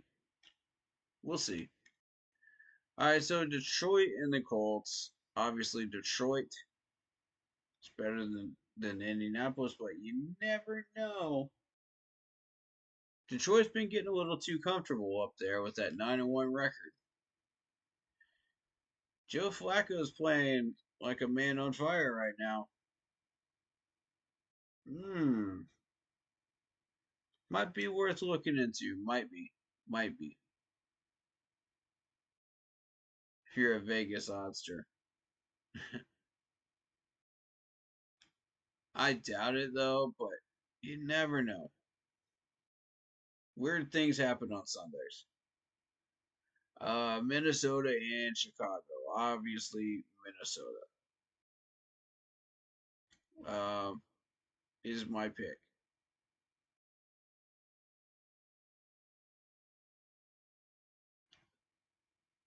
Chicago's been a train wreck. That's an obvious one. Denver at the Raiders. Denver wins that game. 4 o'clock game. Come on. Raiders are struggling. Seriously struggling. They're even more trash than usual, which is why they fired their head coach and their GM. No, that was the Jets. My bad. That was the Jets. But the Raiders head coach job is on fire, on a major hot seat right now. It's going to go downhill, man.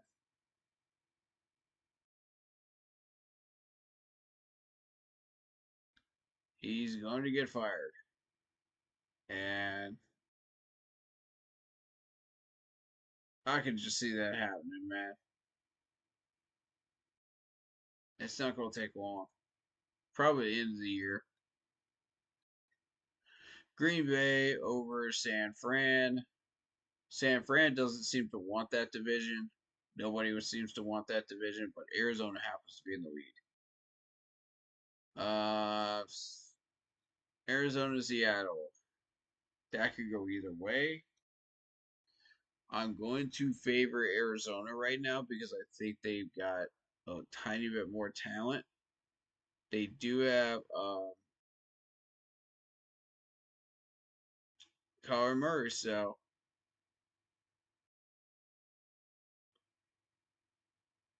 yeah, you never know, right?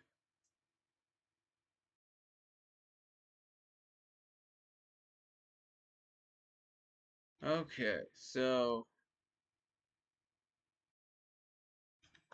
we've got Philadelphia and the Rams. I've got Philadelphia. Easy one to pick there. Rams are struggling. And then you got the Monday night game, Baltimore and Chargers. And I've got Baltimore. Baltimore is definitely better. All right, and those are your picks for this week.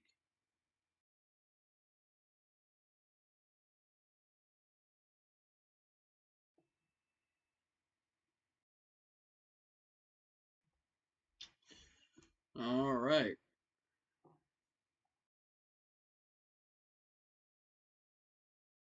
So we've got the score prediction. We've got the breakdown of the team. Is there anything else we really need to discuss about the Chiefs? We know what's coming. We know what to expect. Um, as far as our team goes, we've got to display the same offense we displayed in the last 2 weeks. We've got to stay consistent. We've got to come out there and play. We've got to ball out. Basically, what it is. And if you don't, you're doing yourself a disturbance. So I'm at that point where I'm like, okay, cool. You know, do, do, do, do, do, do, do.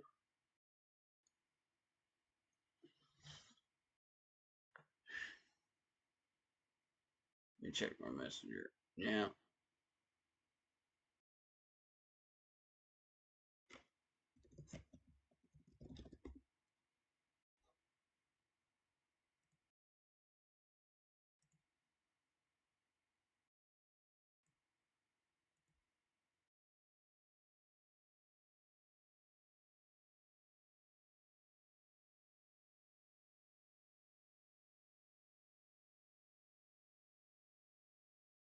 Cool.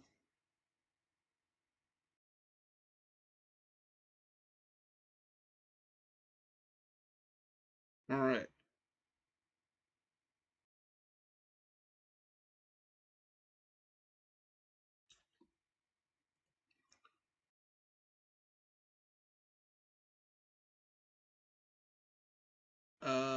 Is there anything else specifically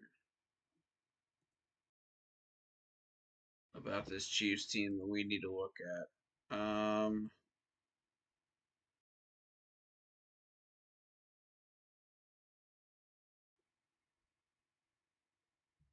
Okay, yeah. So the zone defense. If we play a lot of zone defense in the fourth quarter, we're going to be shooting ourselves in the foot. If we don't double up one of these 3-star players, at least I would say every play, we're going to get burnt. So I'm just warning you, the safeties have to step up.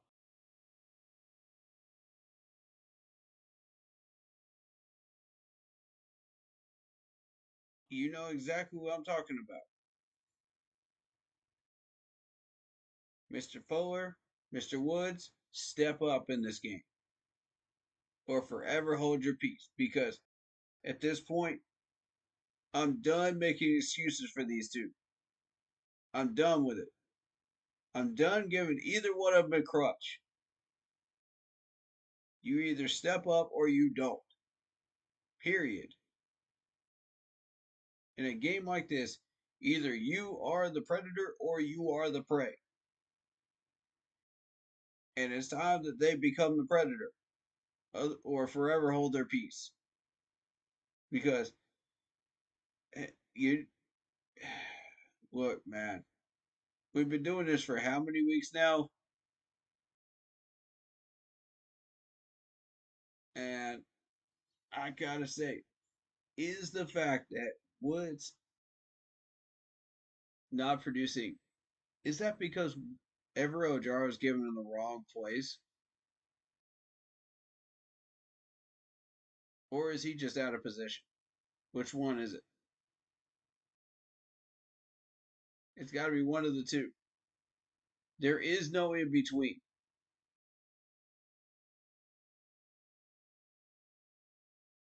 Well, there is sort of an in between because you can have both, but still, my point being, which one is it for the most part?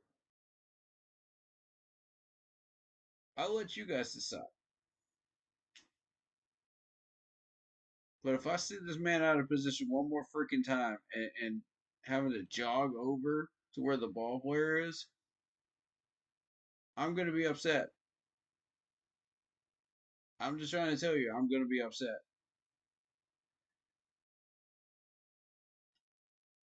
I'm tired of the excuses.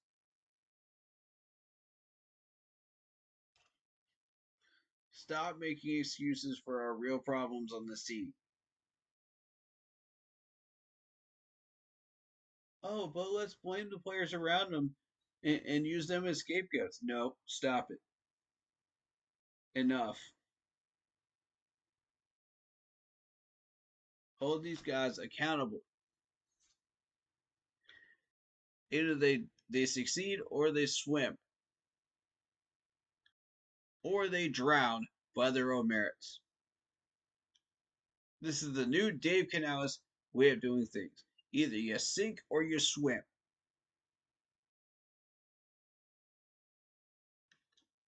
I'm telling you right now, if y'all want these contracts at the end of the year, you better start swimming. We're tired of giving you clowns life jackets, man. I'm sorry, I shouldn't have used the word clowns, but because your people and your players, I apologize. But we're done giving you guys life jackets, man. We're done. Either you sink or you swim.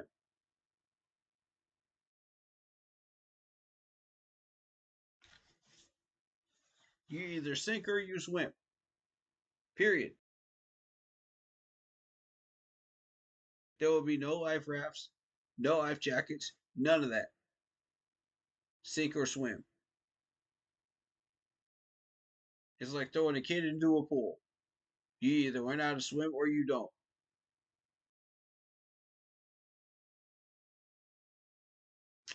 I mean, it is what it is, man. You learn how to swim. If you got the talents,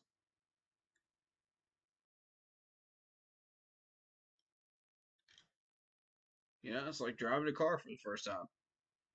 You're either going to succeed or you're not. Either these players are going to sink or they are going to swim against this Kansas City team. And I'm telling you right now, there's about 4 or 5 of them. I better see them start swimming because this year it has not been a picnic for them. And you go up against KC and you're not swimming, good luck. That's all I'm saying, man. You go up against KC with some of these talented players and you're not swimming,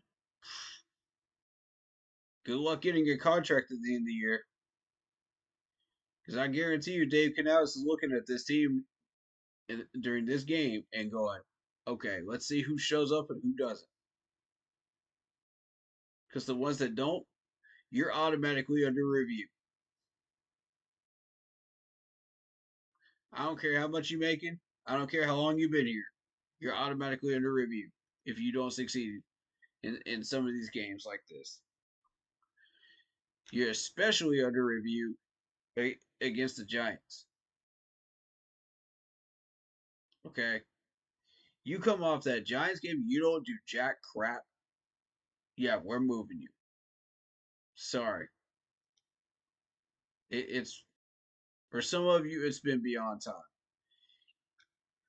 I'm not naming any names, but y'all know exactly which 5 players I'm talking about. Because I've been watching the same 5 all year long.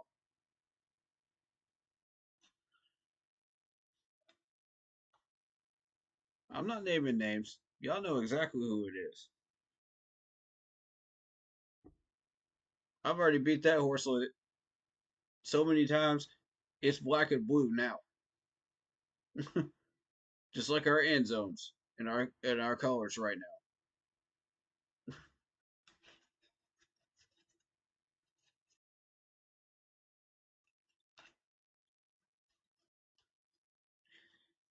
Now I'm gonna leave you with this, and then I'm gonna switch over to a game stream. Okay, we're covering this game. We're doing the preview of this. So final thoughts before I switch over and I restart the stream with a different name, with the gaming name on it. How do you want to be remembered?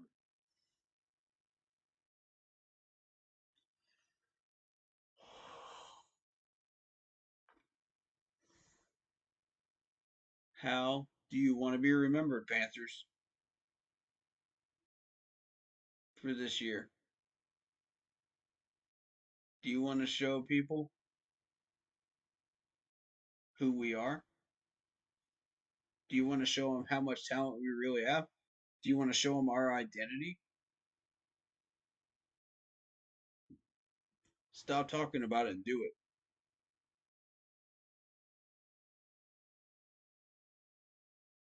I'm tired of all this talk. Talk during pressers. I don't want to hear all that. Oh, we're going to do this. We're going to do that. We're going to do this. We're going to do that. I already know you're going to do all that.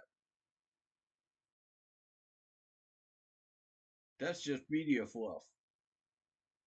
You got to do all that to get the media off your butt. I want to see action. I want to see success on these fields. Stop talking about it and do it. There's a couple players that know who I'm talking to when I say that. Stop talking about it and do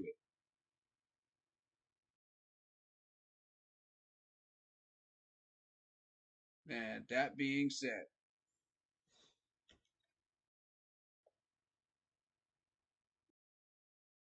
it's still a long road ahead of us. But I feel like we have the potential to do something really, really dangerous if we just stay on track. And what does staying on track during this KC game look like? Playing the best brand of Carolina Panthers football we can play. Whatever that might look like. You know, whether it be 3 whole quarters against KC and we fail in the fourth, or 4 whole quarters and we just fail by 3 points.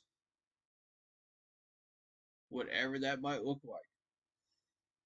You know, or our best Carolina Panthers football could be winning that game. Like I said, whatever that Panthers uh, level looks like, that's where we're at. So show me that you can be that team, Panthers.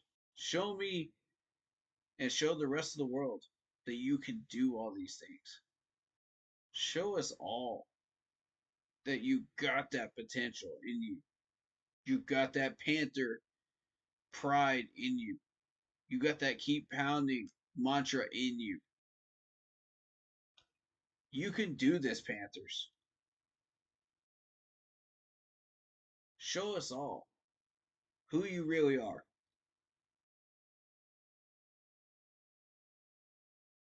Don't disappoint me, man. Do not embarrass me in front of this and some of these other content creators in front of the world, man. Don't do it. Do not embarrass us. We have all vouched for your talent. Every single one of us has vouched for your talent, especially after those last 2 games.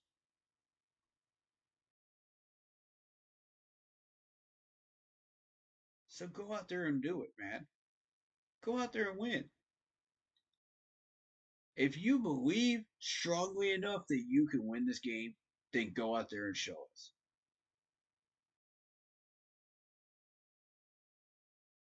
Be disciplined. Be smart. Be calm. Be measured.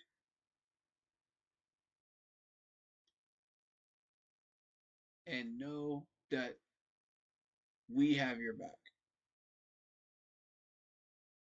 No matter what happens, we have your back.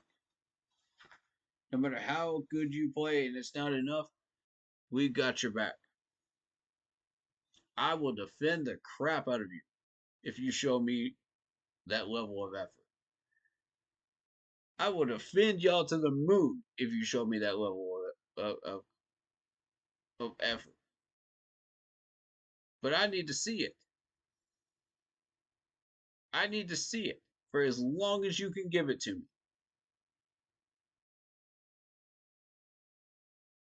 If I don't see it,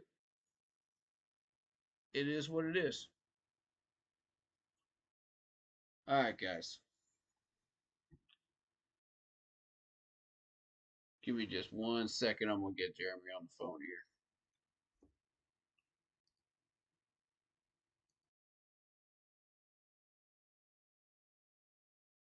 Okay. Let me see. Let me see. Do.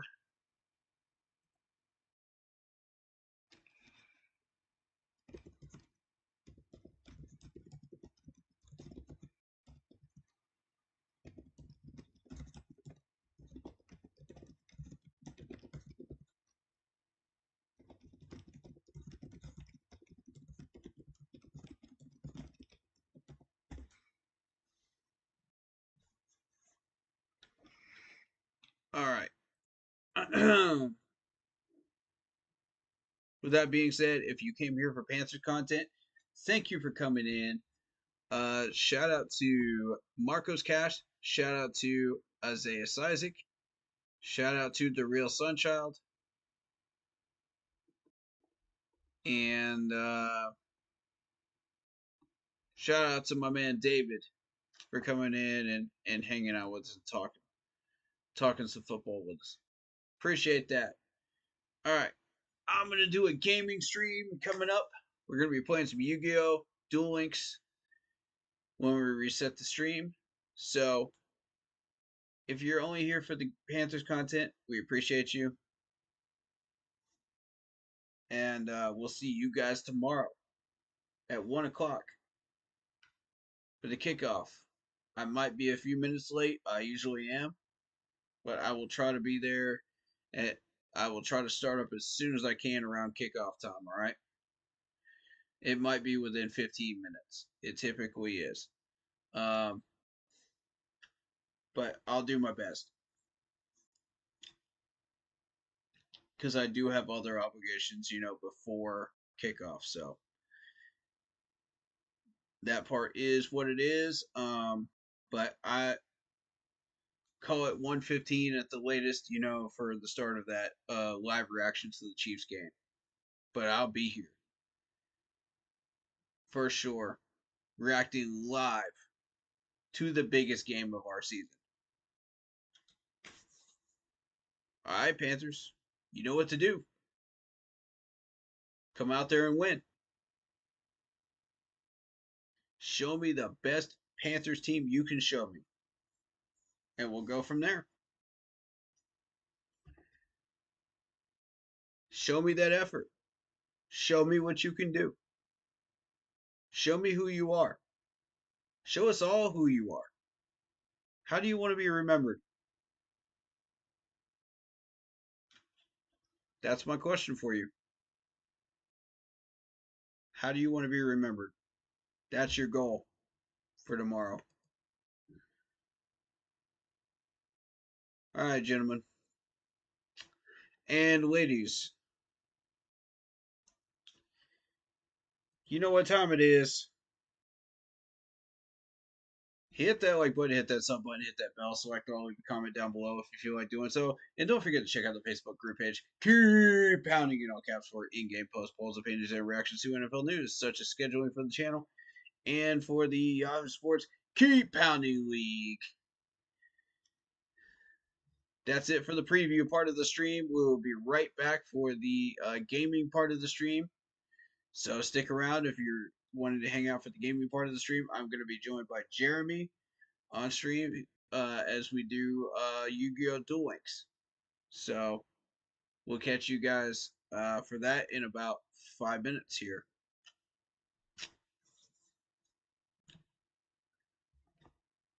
In the meantime, thank you for the Panthers content and comments. Love you all. Even if you didn't comment, even if you're just coming by to check out the stream and lurking, we still love you anyway, and we appreciate it. That's still support. We love you anyway for that. And shout out to Tom Grossi's people. We love you also. Thank you so much for that raid. Huge, man. That was absolutely huge, and I want to thank you so much, man.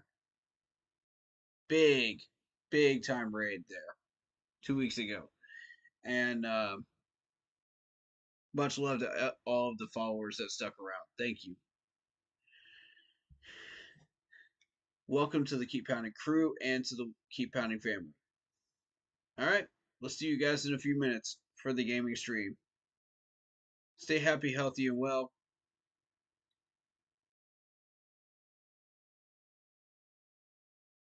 And we'll catch you guys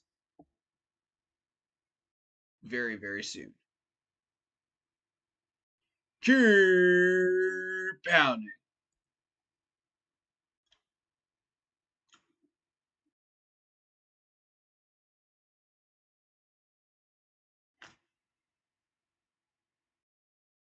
Oh, and also if you want to get your hands on this type of an intro, check out Lindara Ty on Instagram. Lindara Ty for videos, panels, all that stuff. You know, fair pricing, awesome person to work with. And that is for content creators. Thank you so much. See you guys in a few minutes.